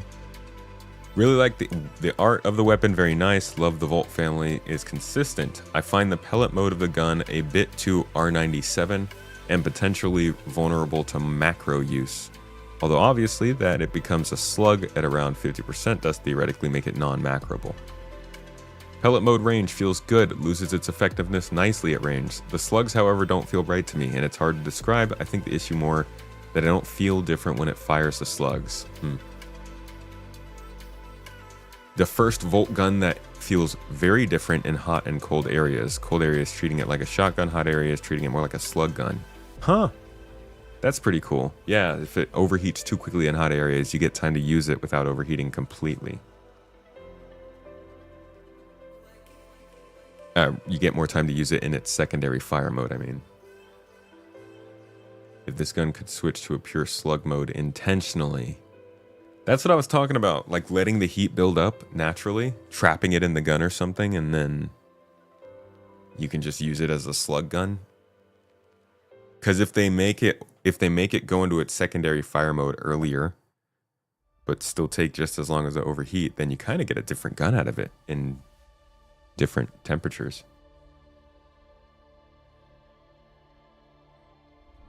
I don't know if they fixed the Volt shotgun knocking back.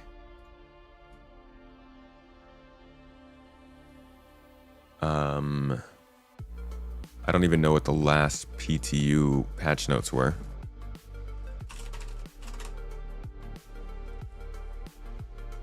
From 3 days ago. No, I don't think they did then. Thank you very much. Anonymous. I think I might have missed the last one. Anonymous gifted out two subs. Hold on. That's 3 subs today. Anonymous about to hit that toe gang for the day. Thank you, whoever you are on Twitch. Dropping them in regularly. A taser pistol that is non-lethal and stuns people was shown off for a few seconds in that video and has been on the back burner since forever, probably waiting on Bounty Hunter V2. You'd love a gun that fires a restraining device such as a net for bounty hunting. Yeah, we've got a taser from... Who makes it? Chapel? Steeple? Pastor Arms?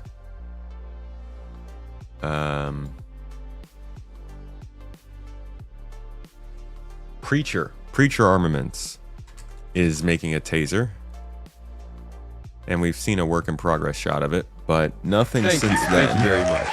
So not really sure what's happening with it.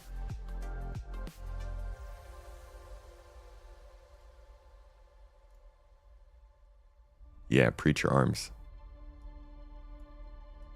I knew it was something religious. Anonymous, thanks for gifting out another sub to Wolf's Light. Getting up there, bruh.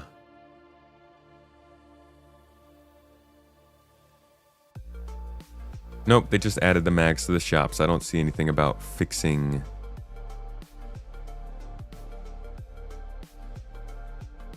Nah, I don't see anything about fixing the gun just yet. Here's Waffle Insanity. What you saying, Waffle? In 4.2, you made multiple changes to components, and many of these reverting old changes from 4.1. I was curious if there is intention to follow any of the design documents described in the components and power signatures or the shipyard's other ship systems. Over the years, many have stayed silent, but after the great homogenization of 3.16, nothing has ever really felt different, and the changes in 4.2 return many shields to such minute differences they are practically irrelevant. Ah, that's too bad. I took some time to put together an easy visual example of what this type of balance would look like. There seems to be resistance to give anything in this game a downside. And we know, dude, there seriously is. Why does it feel like Star Citizen just continues? I mean, I know a lot of it is because they need to keep the game interesting at the moment so that people keep playing. But a lot of things miss downsides in this game in the current state of it. It kind of drives you nuts. We know from many past games and MMOs through history that downsides are necessary for upsides to be relevant. If everything is super, nothing is. This man just quoted Incredibles. As someone who really enjoys being a guide and helping new players, it's quite a pain after all these years to still be unable to actually tell someone why an industrial item is different than a military item without going in a long drawn-out numerical database to show it. Okay, but they did release a recent guide detailing their wants for the components.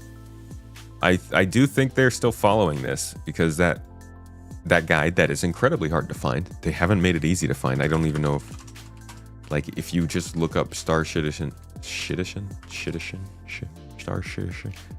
you just look up ship components, is this it? Yeah, okay, it pops up for me now because I've started to find it, but this is a whole guide that actually talks about what he's asking about how these things are supposed to be different, how they're supposed to change via class, all this stuff. Now, they could put this all here, but they definitely need to emphasize that like they're still going to go through with this because it's easy to put it here and then not do it. Just have it all sitting in the game, not really matching up with this. So hopefully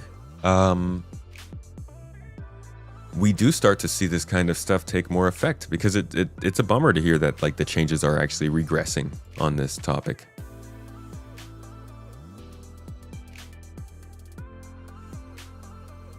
Yeah, a lot of people are interested in hearing about this. Hopefully CIG makes some kind of comment on it, especially as we're getting closer and closer to engineering.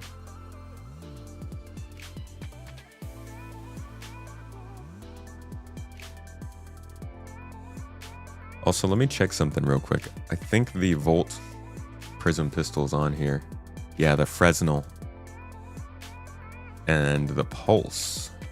Oh. Wait, what? Guys, hold on. Wait. The Fresnel is another SMG? So the Quartz is the SMG that we got. The Parallax is the assault rifle.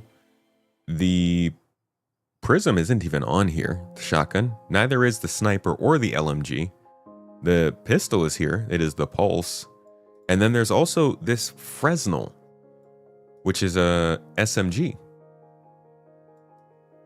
I wonder if that's still a thing.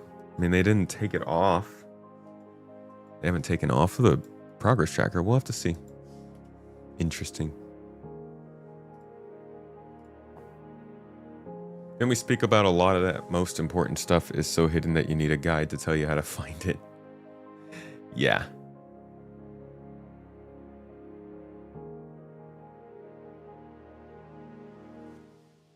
What's up, Mark? Need tranquilizers, not personally though. Dagonist, thank you for the subs on, or the bits on Twitch. Appreciate your support.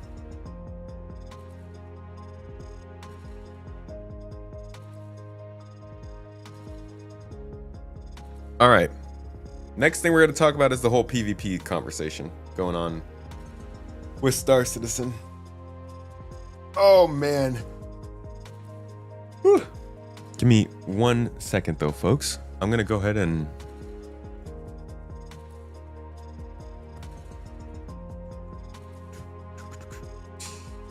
I'm going to give you a little primer for this and let you look at the Star Citizen 1.0 part where they're actually talking about security and danger and systems and all that stuff. And then I'm going to come back and we are going to get in depth with how this will all work, what CIG has said at this point, and kind of like how PvP, PvE, all that kind of stuff was sort of supposed to work. Again, yeah, dude, I like I said at the beginning of this stream, I know people are tired of hearing about this and probably don't want me to talk about it either, but the more we let conversation go on amongst people who, I don't mean to insult people, but genuinely I think just haven't actually done research on how this game is supposed to work, or at least is supposed to be being built to work, the more we let that noise fill the room and drag more people away from even trying to accept what the game might be. There's just like a really major lack of understanding as to the fact that we're not actually playing the game we're supposed to be playing right now, and you got to be able to create the game for what it's going to be in the future too. But I promise we won't go too deep into it. Yes, we will. But I'll be back in a couple minutes. As we still have a lot to show. So we've discussed non-combat professions and guilds, cyclical gameplay loops, and endgame PvE content. But what about PvP? What about player versus player content? As you know, 1.0 will contain 5 star systems, 3 of these being lawful in Stanton, Castra, and Terra, and 2 of them being unlawful in Pyro and Nyx. So what's the difference? Let's take a look at Stanton. Lawful systems will be a mixture of high, medium, and low security areas. Each of these areas will be monitored by law enforcement agencies, and depending on the location, will dictate the emergency response time, with high-sec areas being the fastest. Initially, this response will be measured, but over time will escalate to overwhelming force. It means if someone is attacked, if they can just hold out for a short duration, help will be on the way. Pirates will be able to disrupt this monitoring by shutting down the nearby comm arrays, but this will be highlighted in your star map, with dynamic missions being generated to bring it back online. But this is the PvP you already know and experience right now, just without security forces. But before we jump into an unlawful system, let's explore what options you have if you pirate a ship. Okay, so first up, let's discuss ownership. All ships and high-value items that you own will automatically be assigned to you. This means if someone steals your ship, you can mark it as stolen, either via an insurance claim or in your Mobi. This will then trigger a dead man switch on the stolen ship, meaning it will cease to function after a period of time. But what options does this leave as a pirate? Well, you can still salvage it. You can tow it back to your fabrication hangar to dismantle it for resources. Or if you have a high enough rep with the council, our criminal guild, you can get the dead man switch disabled and pay for a new title deed to become its new owner.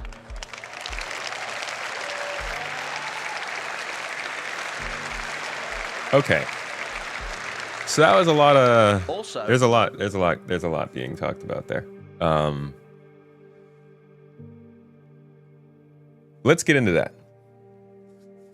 So the PvE PvP debate topic, whatever you want to call it. Hold on, wait, don't leave, don't click away. I promise.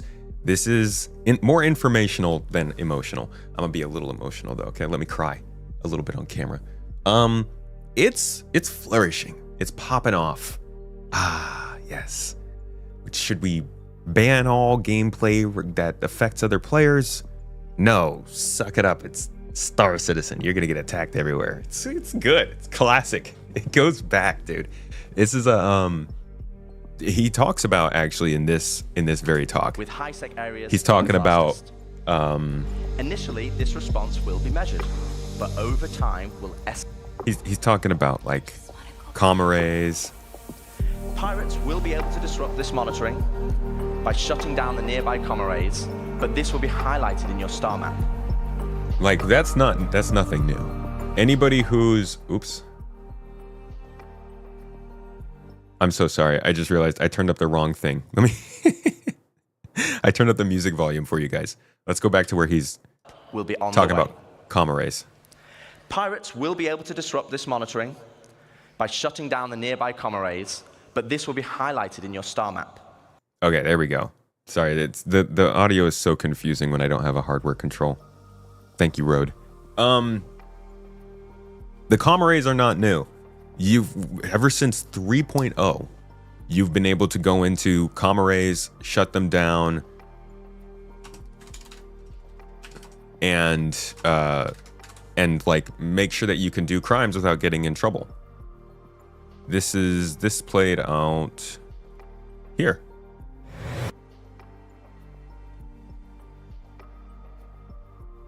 Pretty sure this is where they done it.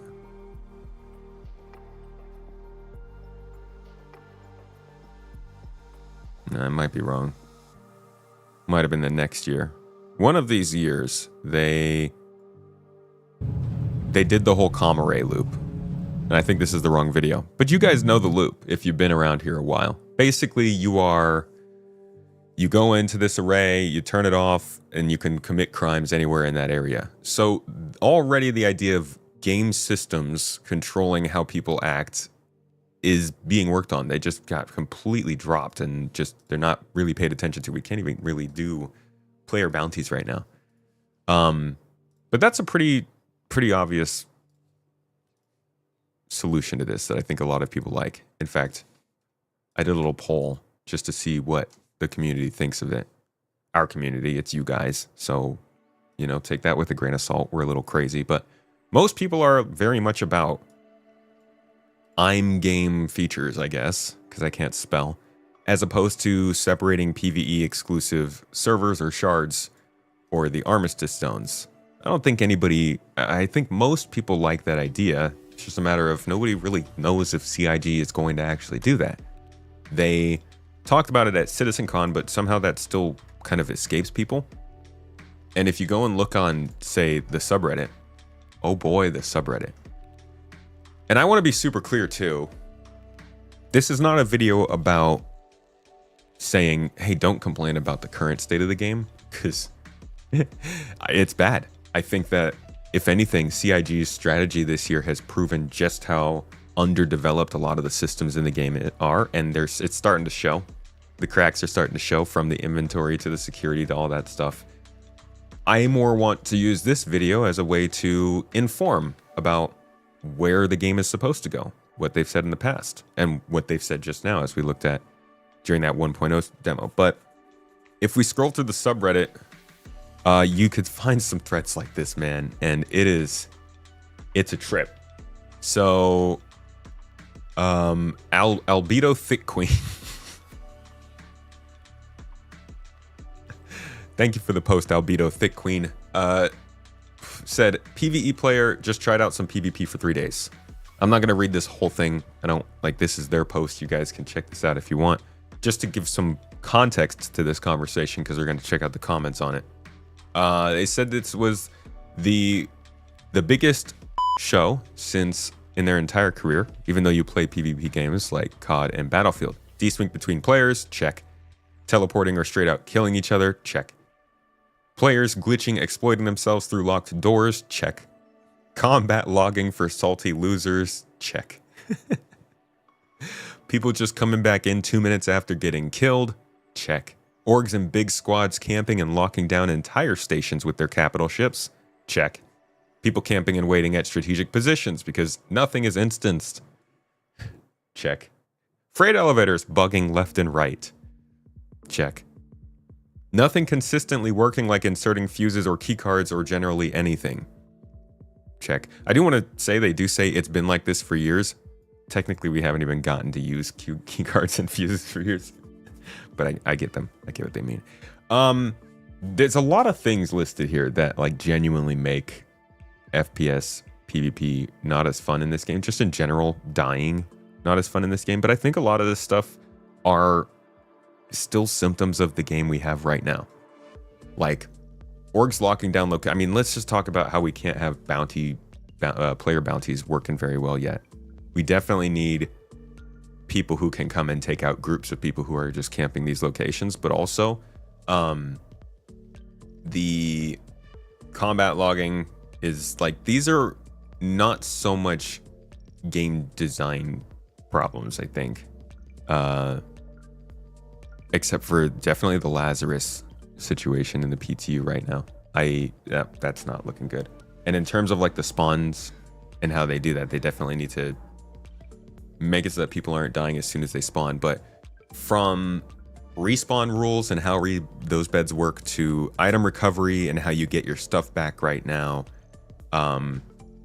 those are two big things that are definitely ruining this situation that they're talking about here. And somebody else makes a good point here. It's not PvP, it's the implementation. They shove everything into one area. I think they're talking about specifically the PTU, maybe. Anti-social game design. This is how you kill an MMO. Somebody else here said, I've taken Hathor and OLP PvE missions a few times, never gotten close to the POIs before taken out by groups of players. Never any communication. I don't bother with any content that drives PvP anymore. I've never minded dying in PvP before, but the sheer time that can be wasted, I just don't have that kind of free time anymore. So again, we're going to talk about what CIG has said about this whole thing and how they plan on handling this, but I'm going to agree with these people that they're hosting this like it's a game now. You know, we're so used to this being just features that get dropped in every so often, and it's kind of like being built. But CIG is literally hosting this like it's an active live service game. They're doing regular updates every month with narrative additions and little like character-based narratives and stuff. People looking at this like a real game, and if it's literally, you go in here and you die and you just have no freaking clue why. If you're a new player, there's no telling you how this all works unless you go and look it up. And then on top of that, you don't even really get the chance to talk to people because the VoIP system is broken off. And finally, to wrap it all up, nobody gets in trouble if they do that kind of thing to you. So you feel a little hopeless. And for us, that's not a problem because we, as we're about to see, know where things are going. But for people who just are hopping into the game, it's really painful. They really need to get security going in this game.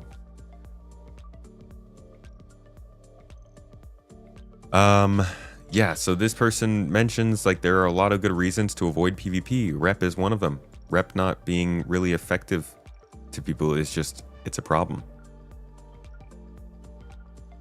But this is not the only thread. We can keep scrolling through here and you just find like all kinds of, dang it, I just refreshed.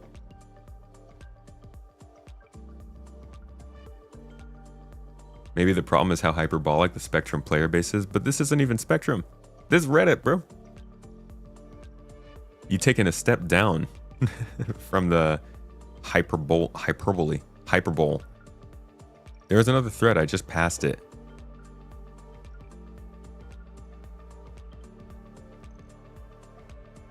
Here we go. So you could just find threads of people asking more about this. A lot of people are unhappy mainly with the PvP slaughterfest of events that are being made. That's also another part of it. Everybody keeps looking at these as events. But I feel like give it 3 months and it's not going to be crowded at all like it is right now. Again, that doesn't excuse the design itself.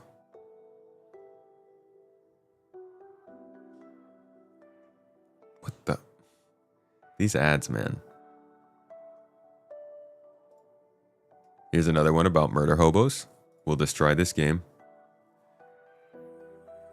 There's a fundamental mismatch between Star Citizen wanting things to be very long-term with bedlogging and death of a spaceman and taking an EVE Online approach to letting players be assholes. It just fundamentally takes less work and effort to destroy things than it does to build them. That's Weasel on this Reddit here. This person said, I stay far away from Stanton. Stanton attracts the type of player to prey on folks just trying to play the game. These same players are too afraid to actually travel to Pyro, where they know they'll have their pushed in. Similar sentiments. I think it's good for CIG to pay attention to the fact that this has been a conversation for years, but it still continues to grow. I would love if they could make a video just dedicated to explaining how they want to keep the game safe for people, because they have all this information out there as we're about to go over, but it's still like, oh my god, I keep freaking refreshing. Why is this key refresh? Let's see. Yeah, now I just lost that post. That's so annoying. That looked like it was the post I wanted to touch on before we got into the news.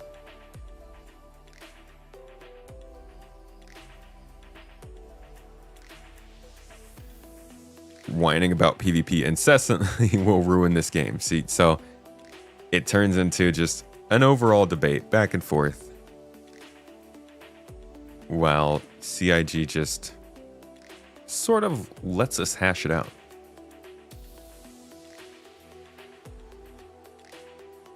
I'm gonna find this post though, because it did mention CIG ignoring PvE. Here's another one.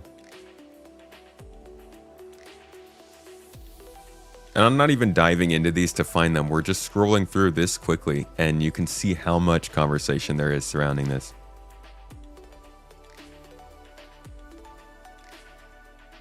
All right, I'm not going to find that one.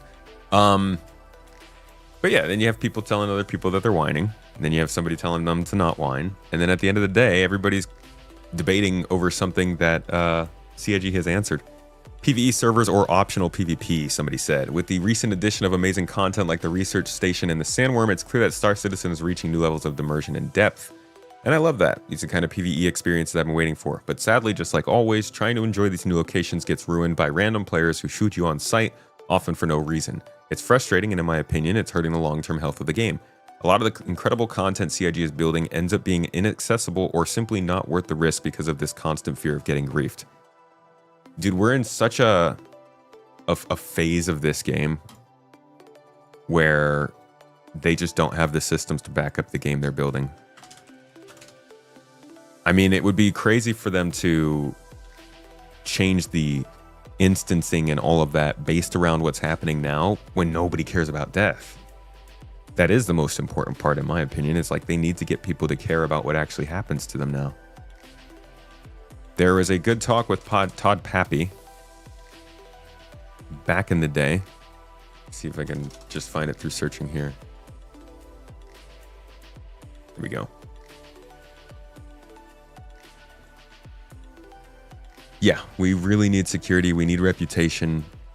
We need proper costs of respawning, life insurance, all kinds of stuff. I mean, I know it's not going to deter the worst of people if they die, but imagine if you knew that dying 7 times would reset your character. Now I know, Death of a Spaceman, worst idea ever. Don't have to do it, sure, but just humor it. If you died permanently every time your character was cycled 7 times, would you take things more seriously? Just like simple yes or no. Not saying that everybody's going to act completely normal, not saying you can't have 2 different accounts, or that the consequences don't actually matter that much to you. Just the literal idea of like, if there are more consequences, do you take things more seriously? The majority of people will say yes. And I think there are a lot of people right now who will shoot on sight, not because they want to kill other people, but just because they want to make sure they're the ones who don't die. And if everyone knows that everyone is a little bit more scared of dying, and if CIG can give us the proper tools to know if somebody has been violent in the past, that clears up a lot of misunderstandings that happen right now. Again, that's not talking about, you know, the worst of us who just don't care at all for anything and will just do whatever, whenever. But I think it handles quite a few of your more casual and common misunderstandings that end up with somebody dying. Now, there is a great segment in this whole talk where they really just kind of get into how PvP is meant to work in this game, and how they're trying to build hotspots in the game that you know for sure you can go to and interact with other players. Not necessarily instanced locations, but imagine... I mean, hell, this is how real life works, right? You go to certain places because you know certain people are going to be there. That's all they want to try and do in this game. Let's not even start here. Let's go back to the beginning where Chris... I'm going to need to cut down so much of this intro because this is the actual important part. We just took forever to get here. Chris Roberts originally talked about the design of the game, instancing, all that stuff. Basically, they wanted it to be... Let me find the specific parts here. The magic of Star Citizen's multiplayer design is how we combine a persistent universe with a more traditional temporary multiplayer battle instance. The way it works is that the persistent universe server, which we're calling the Galaxy server, keeps track of all player assets, groups, relationships, and locations inside the universe. As the Galaxy server isn't handling any real-time action, it can handle our complete player base, which right now would be about 45,000 players, but is designed to be able to scale to millions if needed. The other key thing the Galaxy server does is dynamically place players based on their location, skill level, alignment, and player versus player preference into battle instances. Think of a battle instance like a Battlefield 3 multiplayer session or a World of Tanks battle, with the key difference being that the selection of players is done transparently and is in fiction. This is where, when you see people say, they originally said that PvP would be a choice. This is where it comes from. Now, this is a 13-year-old document, for starters.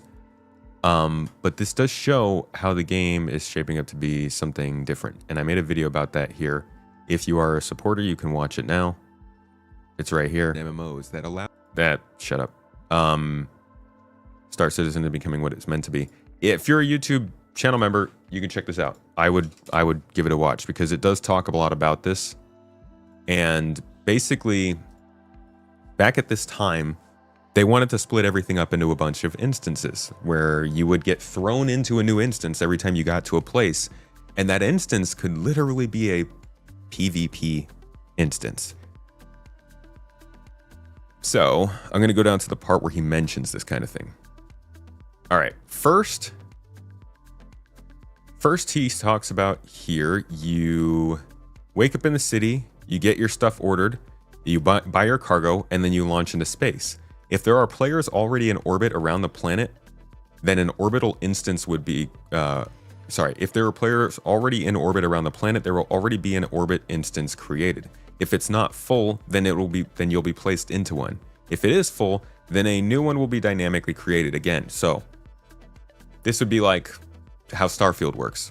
Basically, you hit a button, it puts you over the planet, you're looking down on it, and you're in this kind of instance. Gotta...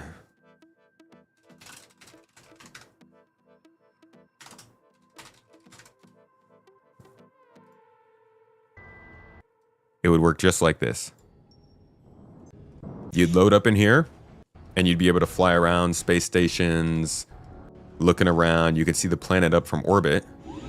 But then when you actually wanted to go down to the planet, you'd load this loading screen sort of situation, and it would basically show you this whole cutscene, and then you would land and be down on the ground. Kind of like Star Wars Outlaws, if you've played that. Now, once you get up into space, you would be in this instance.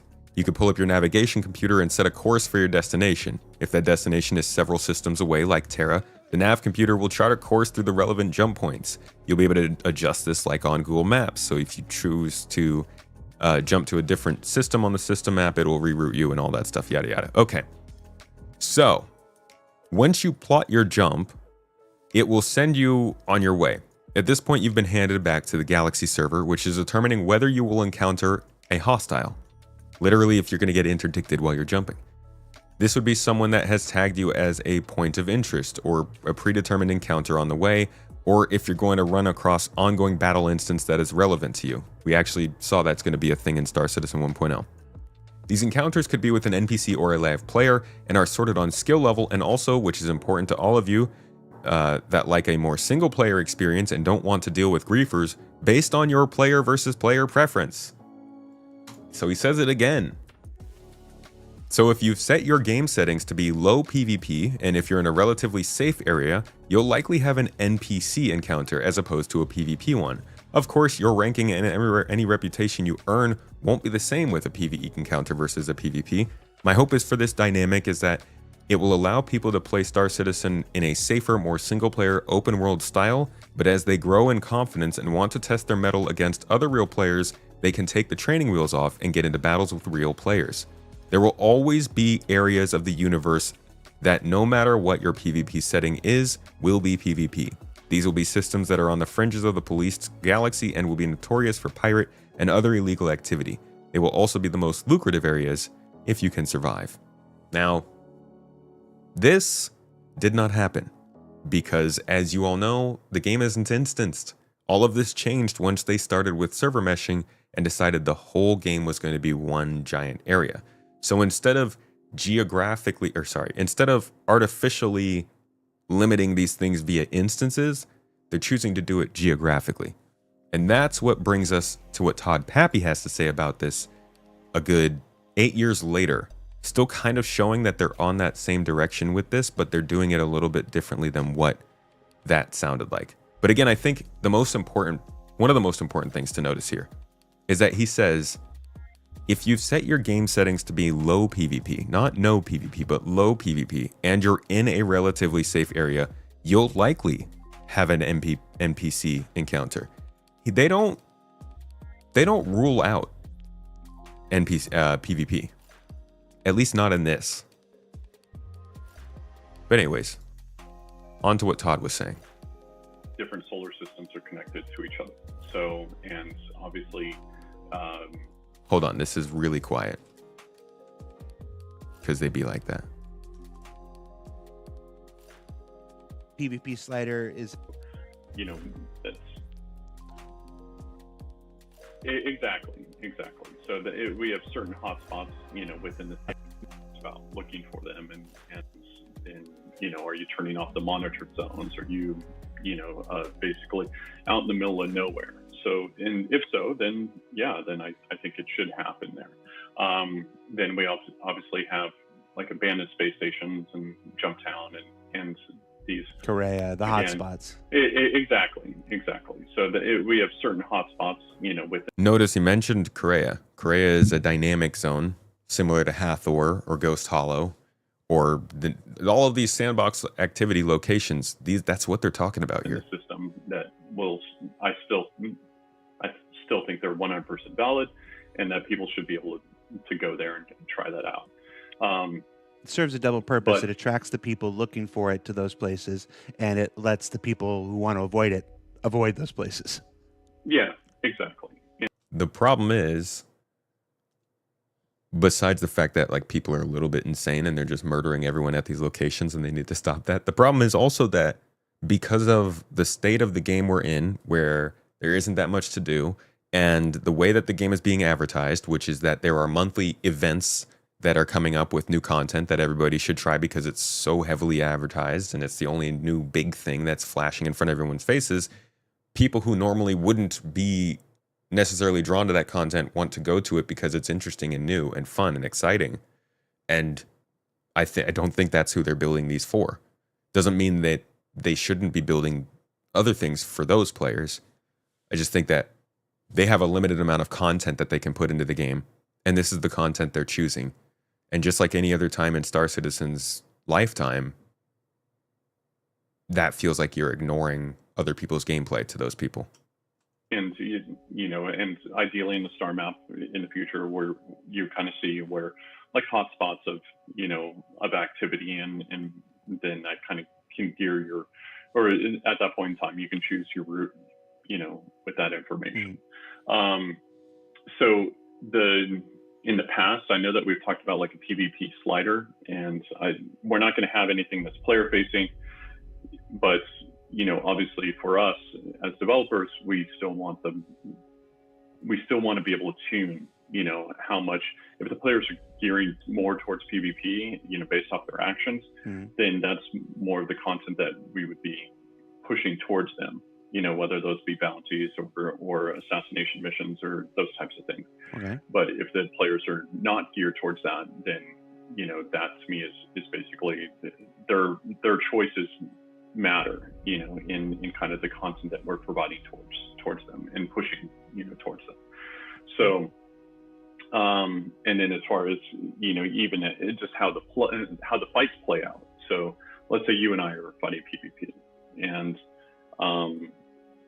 let's say I have a warrant, for my arrest because I've been a bad boy, and you killed me, so therefore the reward that you're getting, for taking me out should be higher because you're going up against another player. Then you'll be able to, when physical inventory comes in, then anything that I'm carrying with me, you'll be able to take, and it might be in damage, or it might be in disrepair, or other things happen, during the fight, but it'll be up to you to choose if you want to take it or not. And so that gives the players, different ways to collect rewards or basically loot, the bodies or the ships, based off of that action. Okay. I imagine physicalized inventory is probably going to play a bigger role in choosing your loadouts and such too. All right, I'm gonna jump forward a little bit here. If the answer is no, then you might die, or you have a higher likelihood of dying. Gotcha. So if I'm understanding correctly, I'm just going to wrap you up here. Make sure I got it. For folks who are looking for PvP opportunities, there will be holistic solutions, places like Pyro, places like Jump Point, places like Korea, places that encourage and draw that activity to it. For people who want to avoid it, there will be lawful systems like Terra and Stanton, it's like that, where they won't be 100% protected from it, but it will be highly discouraged, and they should be able to play most of their play experience, free from potential molestation from other players. And they don't actually get into instances here, which I think is something that has changed a little bit over time. I mean, the game started out instanced sort of in design, then it moved towards what they're talking about here. And now over the last several years, we've seen that they still want to do instances in certain situations. So there is going to be content that is specifically meant to lock you away from other people to play. It's just not in the game yet. And we'll touch on that right after this. Physicalized inventory is going to be have a big effect by providing rewards for people who who will come after you for PvP, and then if we didn't have the tier 0 item recovery, forcing you to choose what you take with you, exactly, from a strategic standpoint.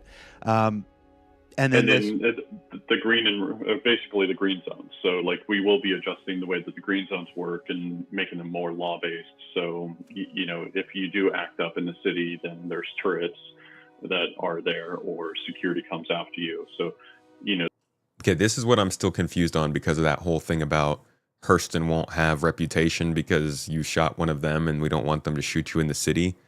Whereas he literally is here being like, yeah, if you act up, we want you to get shot in the city. It's like, okay, which one is it? Because I think most people would like to know that the city security is going to react to you if you do something bad to them.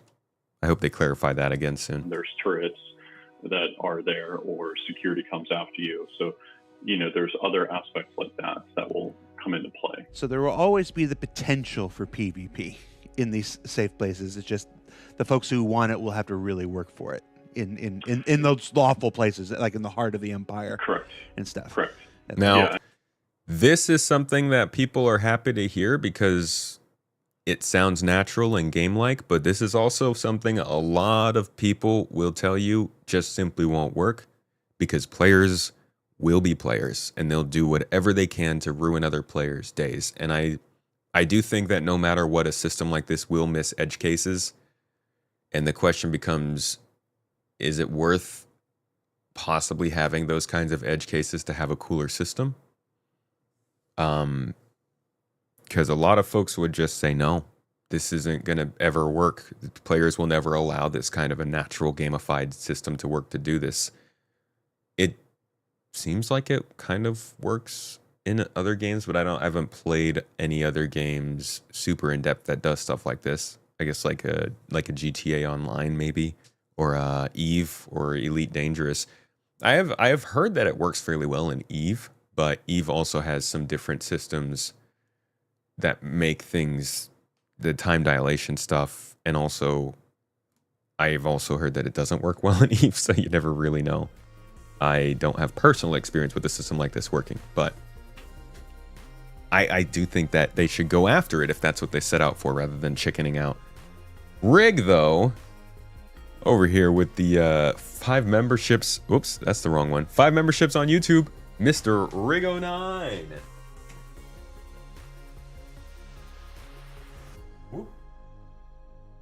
Thank you, Rig. Appreciate you, buddy.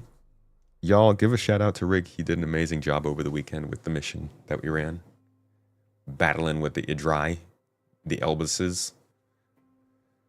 Not a lot of griefers in Star Citizen, but the problem is that it only takes one to get a lot of attention. I think a lot of the problems that we run into in terms of people getting shot and killed are misunderstandings. It's so easy to have a misunderstanding when 2 people have guns, no way to communicate, and a super glitchy, laggy game where you can get shot at any moment. That, like, we don't even have a safety net. Thank you very much. Our only safety net is the goddamn... Oh! Whoa, gunslinger. Dude. Thank you, my man.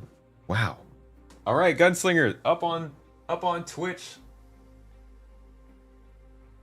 Gunslinger. With an underscore, though. 6. 10 subs, dude? Were there 5 of you before you have siblings? Why are you number 6? But also, big shout, big thanks. Or ships where we can't see names anymore. Yeah, a lot of misunderstandings. Hold on, let's finish listening in on this, because he's going to explain a little bit more of this, and then I'm going to show you guys the instance stuff that they're trying to do to also help. And I think with that, it's, again, you know, I like there being tension within the game. You know, it could be very low, you know, tension, but I still want there to be that tension, right, you know, there. So something could pop off, and then you have to deal with, you know, the circumstances at that time. So, you know, that's... Oh, and then the PvP slider is an internal tool instead of a forward-facing tool for the players. Yeah. Used to determine what type of missions and everything that are available to it. It's almost like, seems like a reputation meter, sort of like if you get higher PvP reputation, we provide you more PvP opportunities, Basically. And if you have a lower PvP reputation, then we provide you more PvE opportunities. Correct. Cool. All right, I think we're gonna call. That is not the only time that they have specifically said that the PvP slider will not be a thing. There is one other point. I think it might have been Todd Pappy that time too. And this could change. You know? That's kind of the worst part about it, is like, I'm here to tell you what I know and what they've shown us and what they've said. This can all change because that's just the way they're developing the game. Like if something is a little bit different and they need to change it to fit the way the game is going, then they'll do that, and maybe we will get back to the point where there's a player-facing PvP slider. Who knows? But we have seen these new locations, which are also meant to help try to deter this problem. So it's not that CIG is not aware that they can do certain things to continue to make this work better. Personally, if you go to my poll that I put out and you look at the different options that people have been selecting, I think CIG is going to use all of these options. Artificial limitations, yeah, I think we're going to have armistice zones remain in some areas. In-game features, security forces, yeah, I think that's also going to be part of how we can still have open areas that are secure. And separated gameplay, maybe not with the PvE exclusive shards, but instance locations, yeah. They're going to do these too. To contested zones in Pyrostation.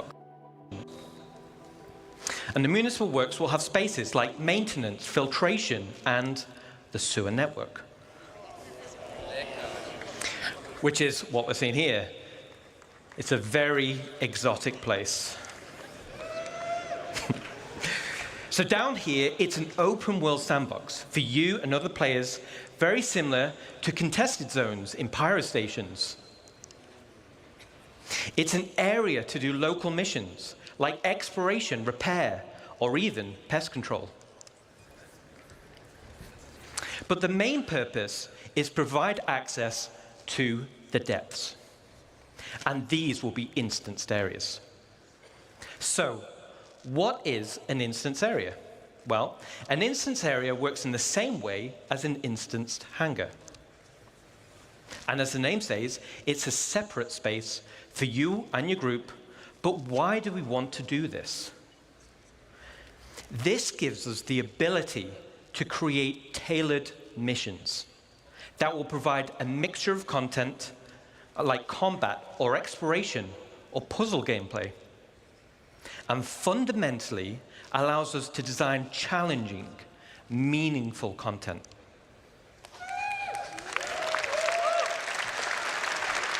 Yay. Meaningfulness. All right, so let me illustrate, going over here, how the depths will be split by levels. Now, stay with me on this. We're going to rattle through it quick. So let's say you're in level B01. You're running a mission, you're having a great time with the curated content I just mentioned.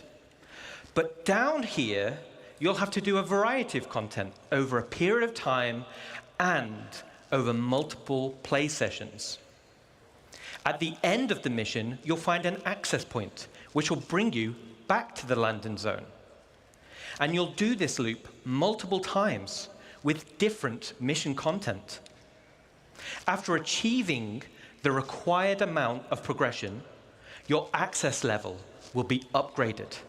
So this time, you head down the access point elevator, and now it takes you all the way down to level B02, and you continue on with your journey. Now this is your new area with different mission content, new rewards, and a new access point back to the LZ. The same as B01, you'll do this loop multiple times. And you guessed it, eventually you'll get access to level B03, and we continue deeper. With each level you unlock, you access new areas for new mission loops. You'll access new, more challenging curated content and access better and better rewards. And this is what will form progression-based content.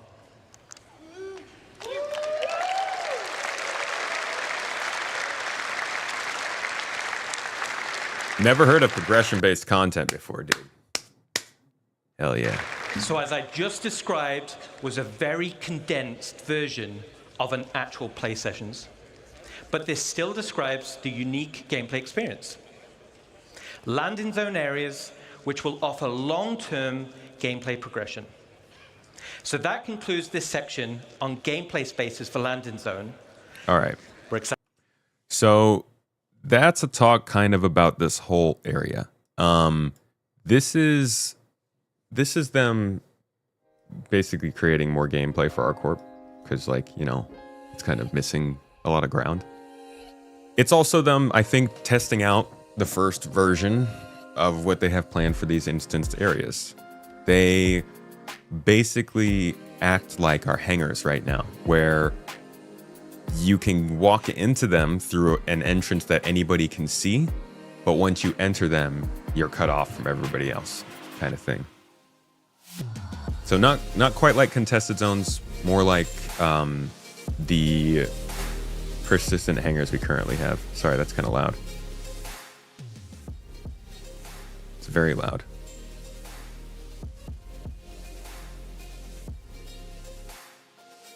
Just make an instance contested zone with a horror mode on it. I actually think that's what they're working on for Arena Commander. They're making a basically instant horde mode for AC. I think this is cool for people who want it, and I love some Vermintide, but how long will it be interesting? Well, this specific part probably won't be that interesting for that long, but that's why you also got to add contested zones and other mining locations and Hathor locations and mining facilities and refineries and outposts and all that stuff. Like we gotta have dozens of these kinds of things so that we can jump between them all. Unless you're the kind of person who wants to do the same thing constantly, then you might end up getting bored, I think. You're all for sandbox PvPvE, but I don't see why the PvE areas wouldn't have a safe entrance for those who are only out for PvE. Well, if you...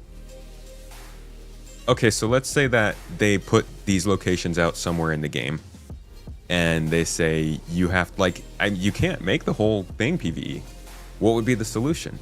You would make a location that was solely PvE instance locations, but you have to fly to a moon to get there. Do you make the whole journey from the planet to the moon PvE so that people don't feel like they have to fly through PvP areas to reach their PvE content? Or do you just put the PvE areas out there and then tell people, hey, these are in the world, find them?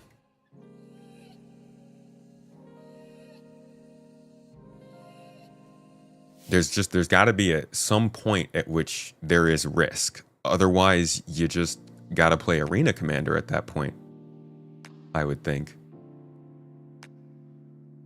It's on them to make sure that there are levels of how this works. Maybe some people want to get shot at while they're exploring. Maybe some people don't.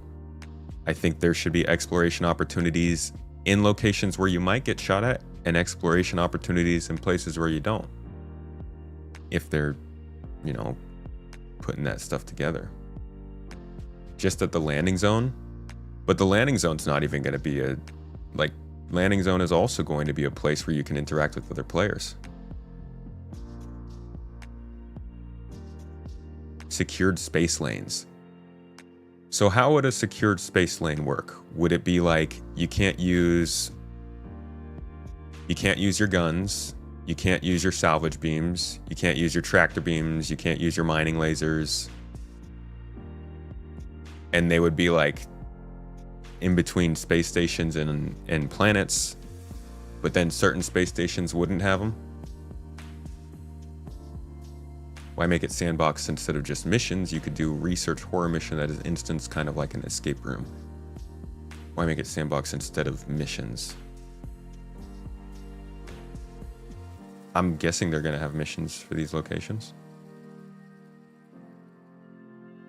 You need dozens of these locations. Why not make Area 18, Lorville, and New Babbage have elevators down to them from the city center and have more risky ones on moons and in Pyro?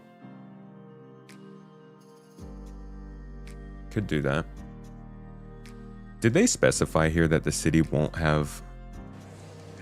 We're adding gameplay areas will interweave with the London zone, but ultimately will be independent.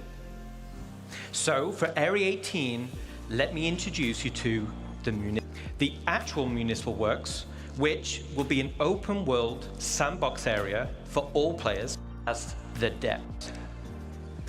You know what still doesn't work for me here is they're still not specifying whether or not cities will be locked armistice zones or not.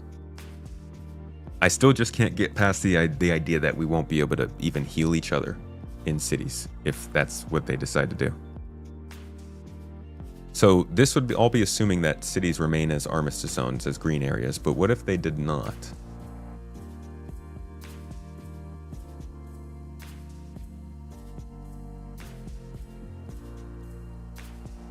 The idea of taking your ship there, which I have no problem with, that being PvP potential.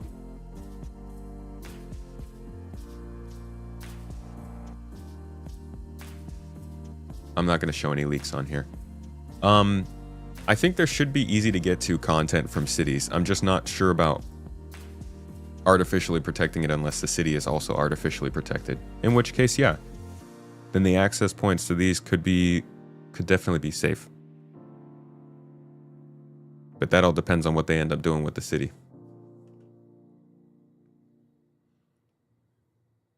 Hey, glad you enjoyed the podcast with Kai.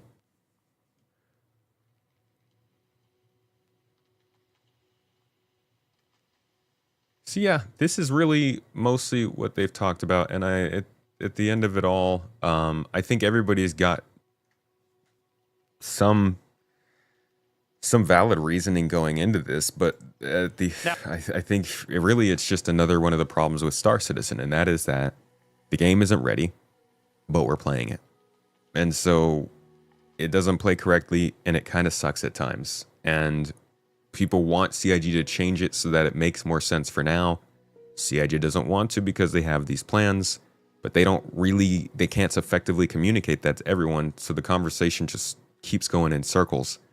And we try to have these informative conversations where we bring up references and stuff, but this only gets so far. People only get to hear this kind of information so much.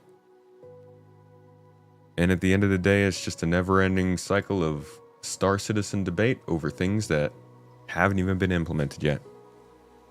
Here's the last little bit that they talked about it, though, at CitizenCon last year. Player versus player content.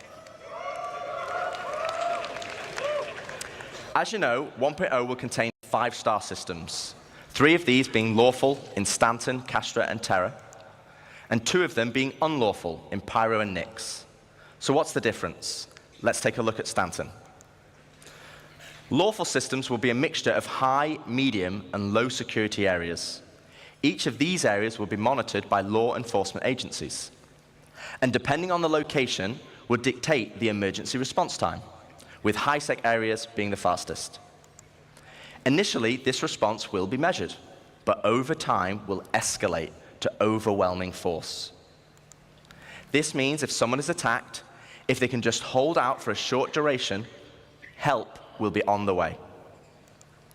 Pirates will be able to disrupt this monitoring by shutting down the nearby comm arrays, but this will be highlighted in your star map, with dynamic missions being generated to bring it back online. That's actually one of the craziest parts, is we can't even get information as to where is safe or dangerous. He's talking all about star systems and their own security levels, but you can even see here that just in Stanton itself, it's going to be more dangerous in certain areas. As mentioned in chat, in certain cities, it'll be dangerous in more areas. It's literally, they're taking the instanced idea of PvP that they had originally, and they're just applying it to a geographic structure. I don't know if it'll work, but the idea is basically meant to be, you've got your internal trade lanes and your safe spaces in between these planets for the most part. And then within these ecosystems, you also have dangerous spaces. But on a wider scale, on the star system basis, you also have that sort of danger area. So they really got to make sure that this kind of info is on your star map and easy to see for this to be reliable. But this is the PvP you already know and experience right now, just without security forces.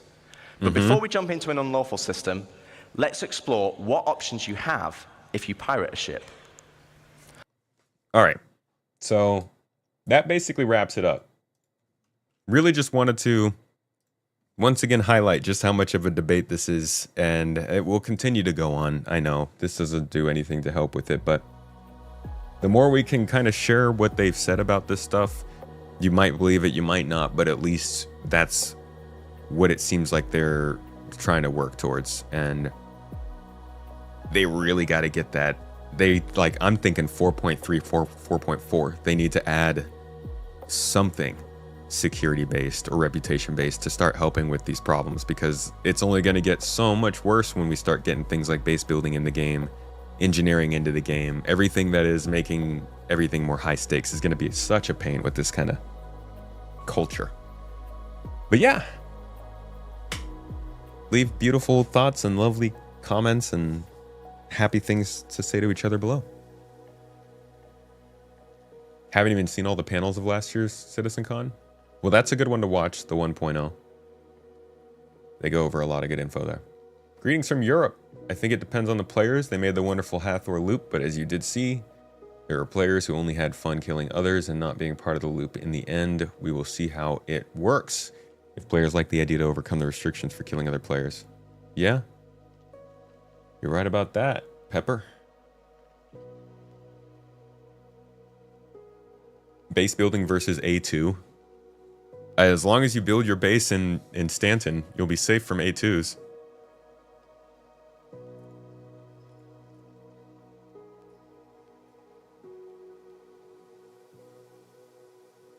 Radiation. Give us feedback on your radiation experiences. Happy thoughts, NordSec. Nothing but. All right, what else we got to go over today? Flight model changes. Flight model changes. Yogi had responses to the flight model. Touch on that a little bit. Either way, you will need ground vehicles that are anti-air. Yeah. You need a lot more anti-air defenses in the game.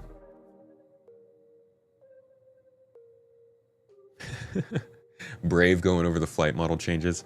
Yeah, well, you know, it's just another... It's literally just like the last segment. I'm just going to tell y'all what they've said about this stuff. Mainly about IFCS. And how it's supposed to work.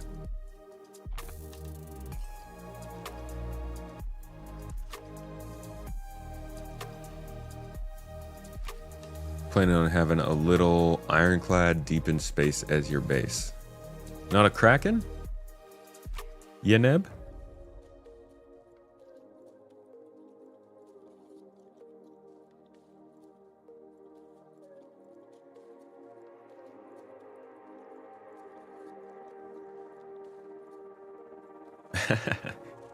It would be nice if we got rid of some of the rocks all over every planet in the game. There are more rocks on these planets than there are stars in the freaking space place thing. Too many rocks. Far too many rocks. Alright, y'all. I know you're ready to hop, skip, and jump out of here because we're going to talk about the flight model, but this is less a telling you about why you're wrong kind of thing and more about telling you why you're extra fucking wrong. No, this is really just about things that have been said about the flight model. Some stuff recently has come up with Yogi Klatt answering questions and responding to this thread in Spectrum. And a lot of the stuff that he's saying is actually stuff that we've heard before. So I wanted to reference this back to some of the things that the flight team has said in the past, specifically Richard Towler and John Crew, just to kind of give a little of an update on how this stuff is going to work. You've probably, if you've seen my content, know where we're going with this. Hover mode, return, right? Jerk, heat, all that kind of stuff. We'll start it off by going to CitizenCon 2023, where we got to see the first implementation of a proper stall in Star Citizen. There's a second just to kind of travel, and this is for short-range jumps. Set the stage for how this is all going to The work. stall happens when the air change. And how what Yogi literally is saying in this thread. By the way, it is Yogi who's talking in this. Change here, use the rudder to your left and right. So what Brand can do here is he can roll and he can pull to actually change his direction.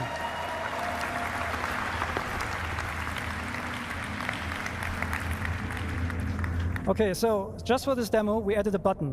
The button is called Thruster Disconnect, because at the moment in the PU, when you go through a planet, you're using the thrusters to rotate. We're not doing that anymore. So Brent, disconnect the thrusters, please, and put the ship into a purposeful stall. A stall happens when the airflow over a wing ceases, or over a lift surface ceases. And then at some point, you will not have any authority anymore, and your ship will not turn and so on, and you will basically fall out of the sky. That is naturally a state that every plane wants to avoid naturally, right? And this is happening right here. Brent is not able to use the control surfaces right now because the ship is in a process of stalling. However, the airflow will pull the nose back into the wind, and once you have enough speed, he can actually, well, he gets authority back over these control surfaces.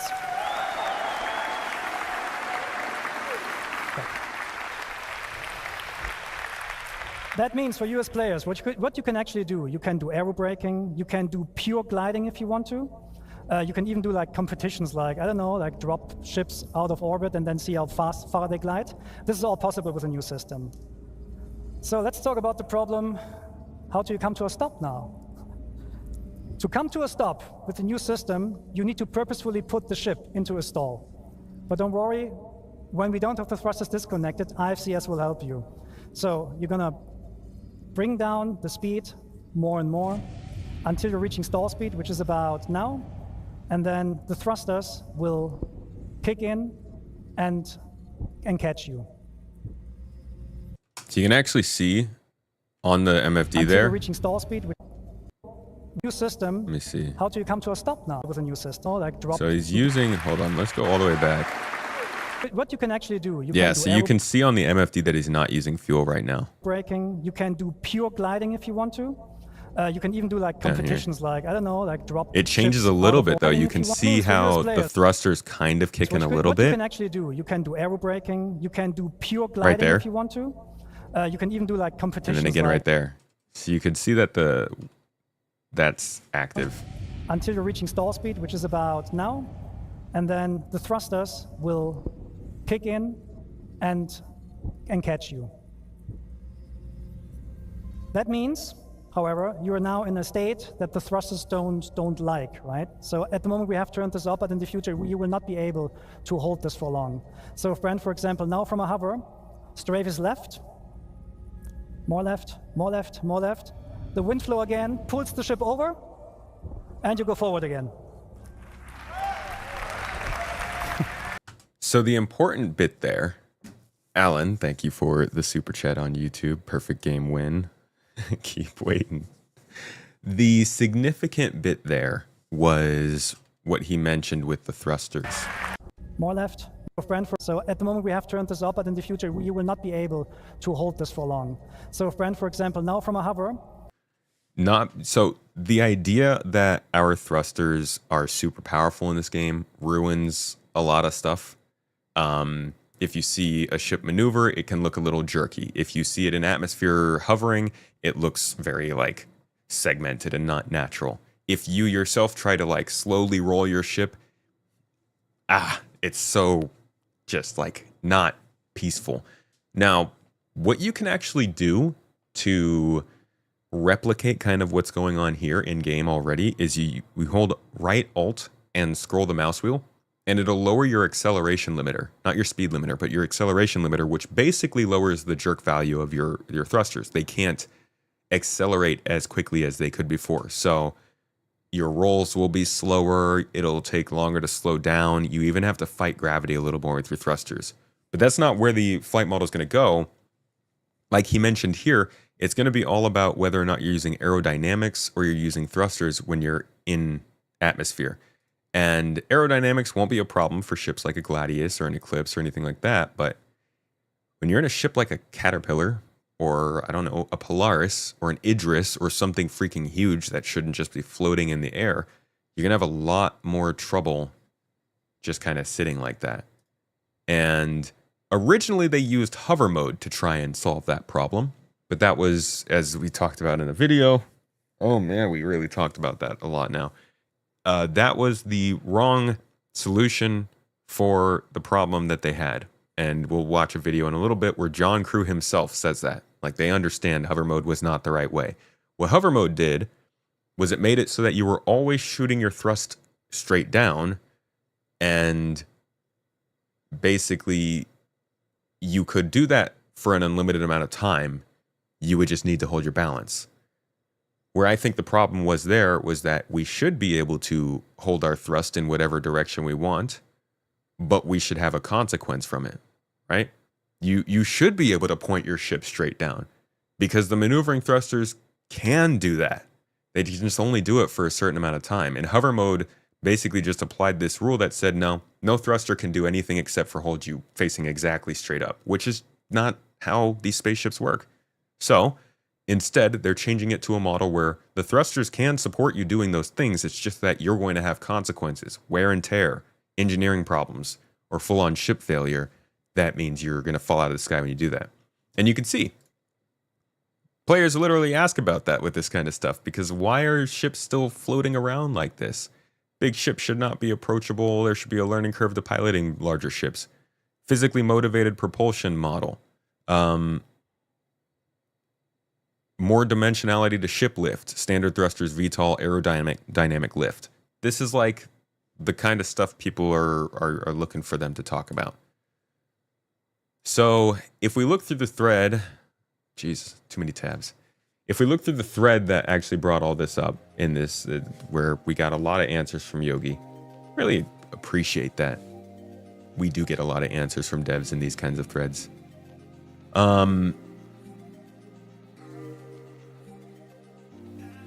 Here's one answer he gave. Hey Yogi, any chance you could go over quickly what the current plans are for speed transitions? When John and Wrench went over them last, there were a few confusions over what the base speeds would be. Will we lose current nav speeds totally on a basic loadout ship? This isn't about the stuff I was just talking about, but we'll see what he says here. As Rich and John said in the past, there are changes coming concerning nav mode and how it relates to quantum boosting, but I don't want to talk details or speed on this yet. You'll have to wait until we have more to show, as we're still modifying things, but in general, the effort is going towards a more fluid travel system without opening the combat speeds too much. Yeah. It's not what we were looking for, though. Why so loud? We are looking for...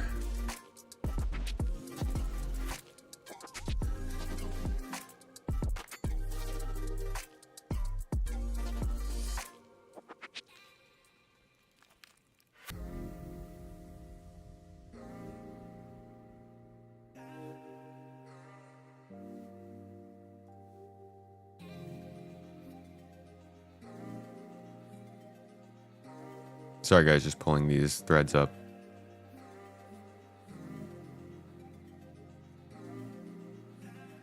Okay. I think this gives us some threads to look at. Hover mode 2.0, yes. Hey Maverick. So a couple of the other things that are brought up here, these will all come together soon, I promise. Hey Yogi, can we get a slower thruster ramp up for ships? Right now, thrusters deliver full thrust before they are even properly aligned. And the sudden jumps of thrust, even with light inputs, makes maneuvering both difficult and look unbelievable. It'll be great if we got an exponential thruster curve for all ships, with time to full thrust efficiency taking longer on larger ships. 100% agree. I think most people really like the sound of that. Yogi answered with the updated flight model has jerk, i.e. thrust is not immediately available and ramps up, and things should feel smoother overall. This is something that factors into what we're going to talk to, but also, like I said, if you lower your acceleration limiter, that's right alt and scroll wheel, you can already experience kind of what that feels like. Another question that was on here, just to clarify this, do you mean this is pretty much hover mode, or are you saying turning off IFCS will point thrusters down and actually give us that helicopter style flight we had? Let's see, where did he... So there's like a whole thread for this because it looks like that's a second answer.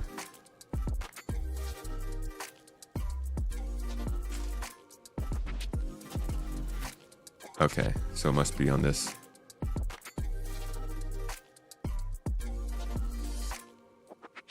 Wow, there's a lot of replies and I can't even open them all. Okay, well, we'll listen to what his reply was and then we'll continue from there. So one of the things he says here is the floaty big ships won't get resolved until we roll out updates to the flight model, which will include control surfaces tech for atmospheric flight. We're going to get on that.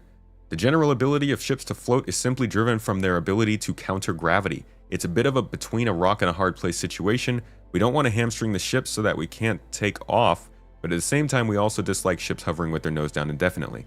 See, I don't think it's a... I really think that it's fairly... They've laid it out.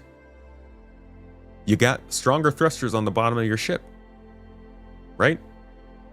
Every other maneuvering thruster gets nerfed so that we can't make super ridiculous maneuvers and we can't float in any direction but straight down. And then for the ships that have VTOL thrusters, they can do it longer because even though those bottom thrusters are stronger, they still are overheating over time. So he said there's two ways to handle this. Balance the thruster efficiencies in a way so that standard Earth Atmo, the ships only provide enough thrust if their VTOLs are deployed, or add some fakey flight model stuff that autocorrects the ship altitude or even limits it. Literally, this was hover mode. Hover mode auto-corrected the ship, or at least tried to, based on what the direction of gravity pointed, which was down. This is the new version, balancing the thruster efficiencies so that they only can counteract gravity based on what actual thrusters they are. I like the first way more. At the moment, we're naturally looking more towards approach 1, but it has some difficulties that we need to deal with properly. Thrust in general would be very limited, and in default 1 gravity environments, only vertically or forward thrust would provide enough G's to stay afloat. Yes, yes, yes, yes, yes, yes, yes, yes. However, that also means that retro or lateral thrust would need to be so weak that at the same time it would be very easy to crash land your ship, which naturally conflicts with the idea of an approachable game, as you can imagine. That's too f***ing bad! As somebody who constantly crashes into the ground, I don't care. And that's not about me, so, you know, that's just my opinion. But we need trade-offs, man. I want an approachable game too, but we really gotta have some trade-offs with this stuff. I hope that they stick to that. I hope they stick to it. If we go for that approach, he says, we need to add a few more things. Automated controls that kind of keep your ship from dipping over, maybe even an altitude hold, autopilot mode, specifically during landing. That's sort of like what hover mode did.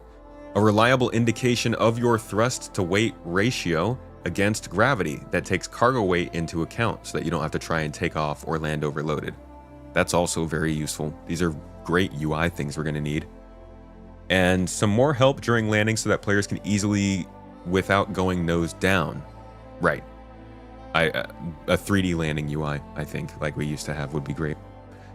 Now that's just me saying what's on my mind at the moment. We're currently busy with the flight model updates. Space flight model is done, control surfaces tech, and new quantum is not yet. And we'll get to these topics of Atmos ship hovering fairly soon. It does not mean that what I described above will ultimately end up in the game, though. I really hope it is. I really hope that's in the game. That... I can see from his response here that the whole...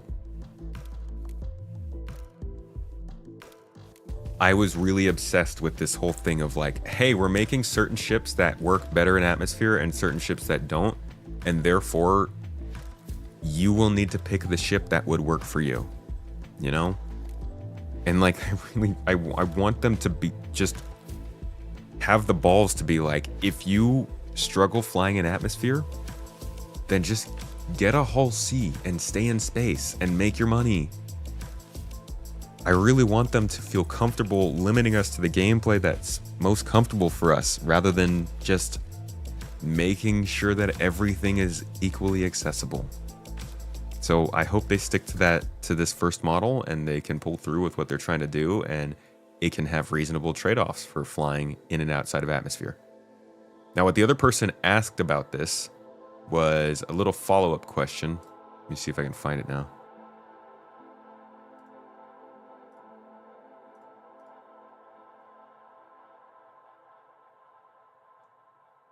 I think I lost it.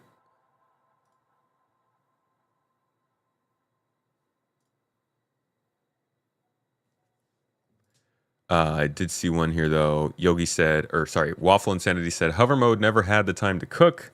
It could have been a better system after all these years. We really need an Atmo mode and a space mode rather than a fast and slow mode. And Yogi said, with the updated flight model, you can turn off what is called the IFCS core. It cuts away all assists in gravity environments that pretty much gets you what hover mode was, just a bit harder.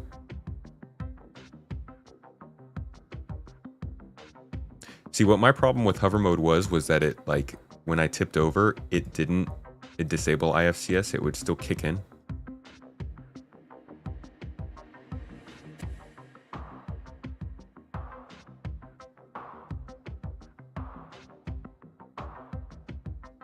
He mentioned a streamlined camera system. That's one of the things he says right here. A downward facing landing camera or general landing UI. If you're not great at flying in Atmo, grab a Gatac and use the main thrust to get yourself straight into space. Yeah, or any other ship that has downward-facing VTOL thrusters. That's what I want to see from CIG. Hey, you guys, It's harder to fly in atmosphere, but check out these ships. There's a whole selection of ships at every class and level, and if you get those, you have no problems. Then you'd find people who actually like atmosphere, and you see them flying a raft, and you're like, hey, dude, you do a lot of planetary deliveries? Is that why you're flying that? All right, I need to find that other response though, because I liked where it was going.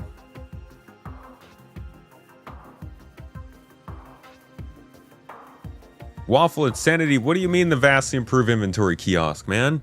Don't give me a blood clot. Okay, let me try and find that thread again.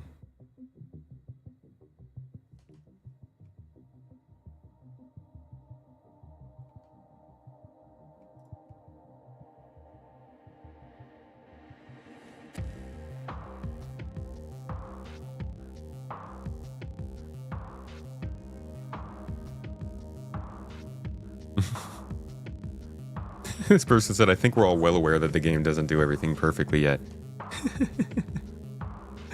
Yogi. Okay, here it was. Just to clarify this, do you mean this is pretty much hover mode, or are you saying turning off IFCS will point thrusters down and actually give us that helicopter-style flight we had? Yogi said, without the core gravity compensation is gone, and so is IFCS ability to command a goal velocity, be it for linear movement or rotation, meaning you have to brake yourself if you want to come to a stop. This is basically uncoupled, decoupled mode in all directions whatsoever, rotation included. For hovering, you need to constantly apply as much acceleration as is needed to stay in hover, and control your rotation manually so that you don't slide. If you're just a little offset and roll, accelerating upwards will cause a drift. So that's really only for very advanced users, I mean pilots. See, I feel like that's what hover mode did before. Even if there wasn't like you're hovering and also balancing, you were just balancing, so if you got off balance, you couldn't cancel the hover, so the ship would continue to push you in that direction. I don't know if they fixed that or not, I just remember that being a very annoying part of it. This sounds good though, if all of it is turned off, and you get the ability to basically figure everything out yourself, that'll look pretty cool when somebody can master that. Follow-up question was, does utilizing this IFCS mode then produce a benefit as in no longer hovering time without burning out thrusters, or is it simply viewed as challenge mode?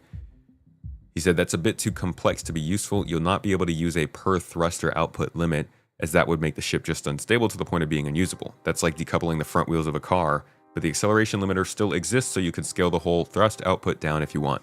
And that's what I was talking about earlier, acceleration limiter. Last bit of this, the last part of this is an Invictus Week Star Citizen Live with John Crew and Richard Taller.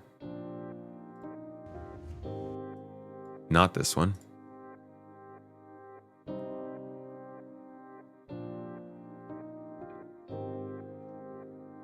All right, let me go to their channel. This is where they first laid out this whole system.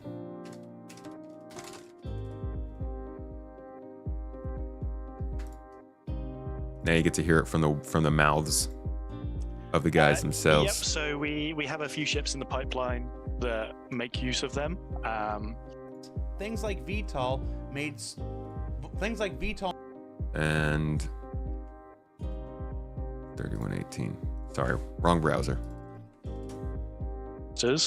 All right, here is the full explanation of this for you, laid out. This is where they've been headed and where control surfaces will end up going.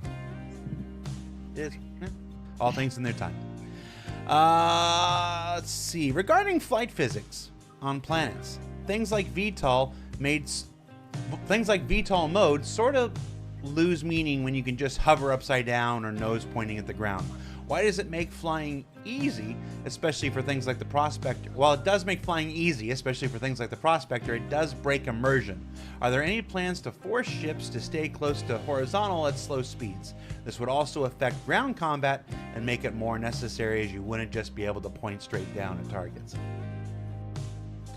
Just that one is yes. So it's probably worth explaining. So at the moment we have error surfaces on these ships, but it doesn't fly like a plane.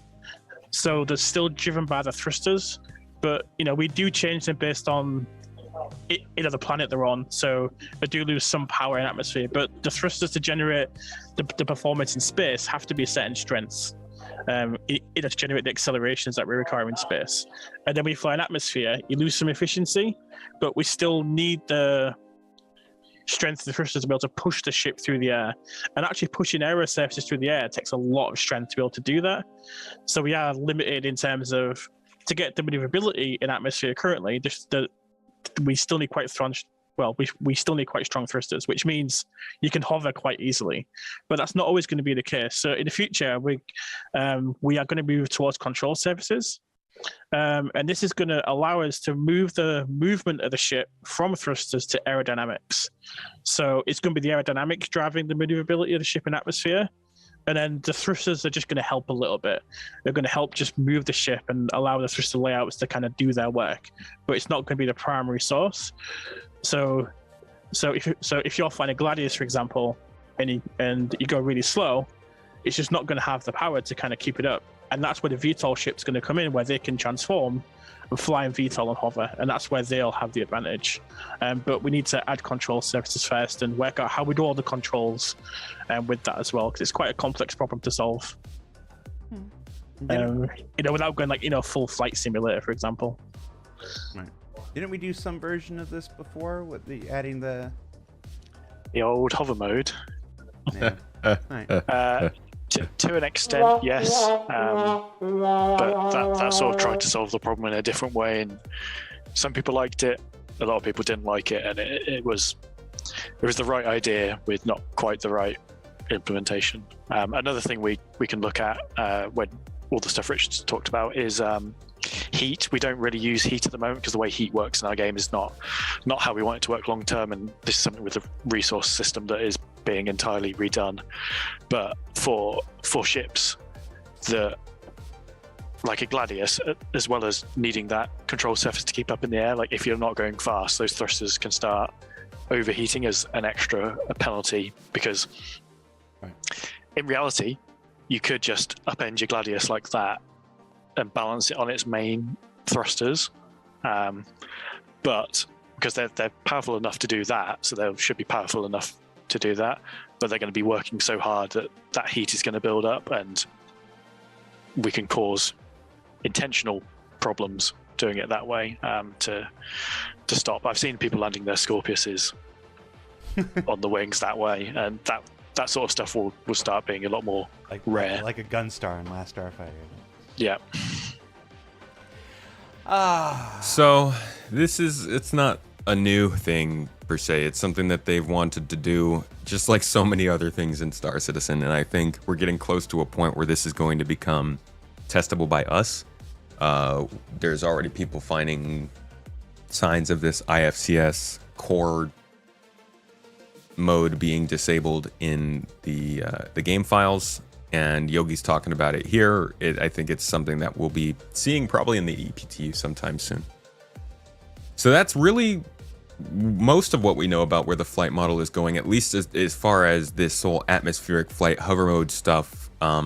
We've already made other videos talking about how master modes is going away, and that functionality will be moved into the operator modes, but maybe we'll touch on that again sometime soon, just to give a little refresher.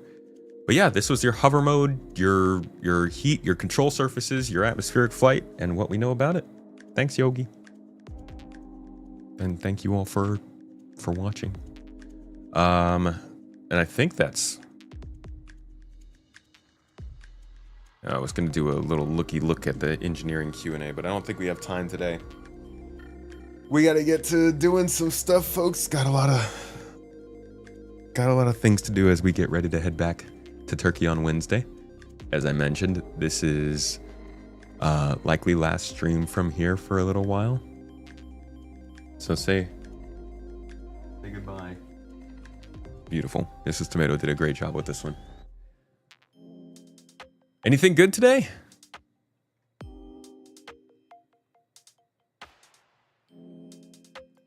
Like the old overheating and falling out of the sky. Yeah. How much worse is that going to be on hot planets, I wonder? I think the cutter, like, that's one reason they can tell people, yeah, go buy the cutter as your first ship. It's got VTOL. You won't have problems on atmosphere.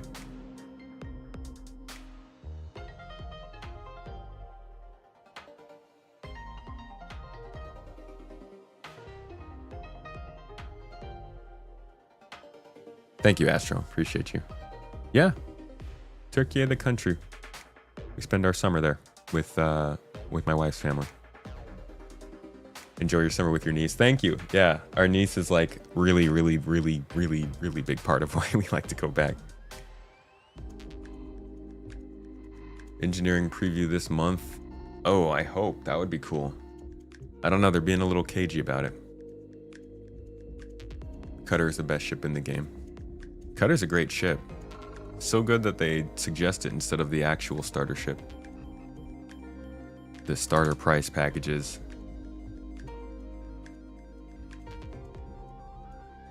Yes, sir. Our times will change a little bit for these streams. Just the heads up for folks. Make sure to keep an eye out for notifications, Discord announcement, tick the bell, maybe right now. Just so that the next stream that you see, you can know when the stream time normally starts, and then it'll be like that all the way through till the end of the summer. Feels like you just came back from Turkey. We got back in October. It does feel like it just happened, but it's been a little while. And we will only be out of here for 3 months, so we'll be right back to this whole setup. And when we do get back here, we're going to grab another camera, we hope, so that we can have another alternate view and start doing some more of the joint streams me and Mrs. Tomato wanted to do. The Aurora needs an update for sure. Thank you for the good luck transporting the gear. Always the very anxiety-inducing part of the move. Every year we get a little bit closer to not having to do it. I am so close. I just need to get one more GPU. I think I need one more GPU. Maybe two. No, I need 2 more GPUs, but one of them doesn't have to be strong. And then besides that, I think we just need like an audio interface, and then we should be able to stop having to transport everything. We just transport the server after that, which is, those things are like $700, so I'm not getting another one of those for a while. Did I see the news about the jump ship demo? I did. Yeah, you would actually, I thanked you in the chat. I tried to download it during the stream and it messed everything up. So I will wait and come back for that later. Gonna be a bit of an adjustment, that's for sure. Yeah, but you know what? You guys have, seriously, and thank you for the bits, Maverick. Y'all have really made it possible. And for that, we're gonna keep the regular content coming to you guys throughout this move. Previous years, we definitely would have taken like a full-on week break, but you guys should expect to continue to see videos on Space Tomato Gaming and Space Tomato 2, and we should be back to normal streams by this time next week at the latest. So just a huge thanks to all of you for coming to these streams, for hanging out, checking these out whenever you get the chance, and being great company. These are just cool times to kind of kick back, chill, and share some good ideas with each other. I'm gonna pass y'all over to my man Detox. Drop the toes in chat, folks. I know I see some of you in there dropping the emotes whenever we raid, folks. Appreciate that.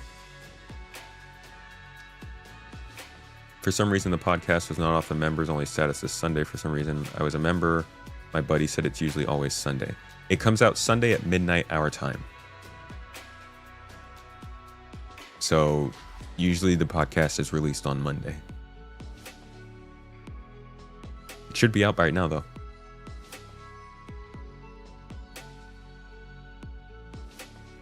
All right. Sorry, I'm stalling. I don't want to finish the streams here. But yeah. It's been good, y'all. Ooh, big crowd. Big crowd.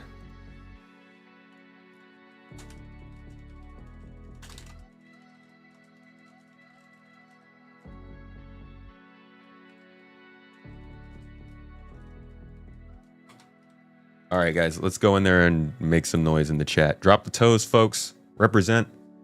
Let them know who you are, where you came from, and the toes energy. Again, thank you all so much for being here. I will see you in Turkey.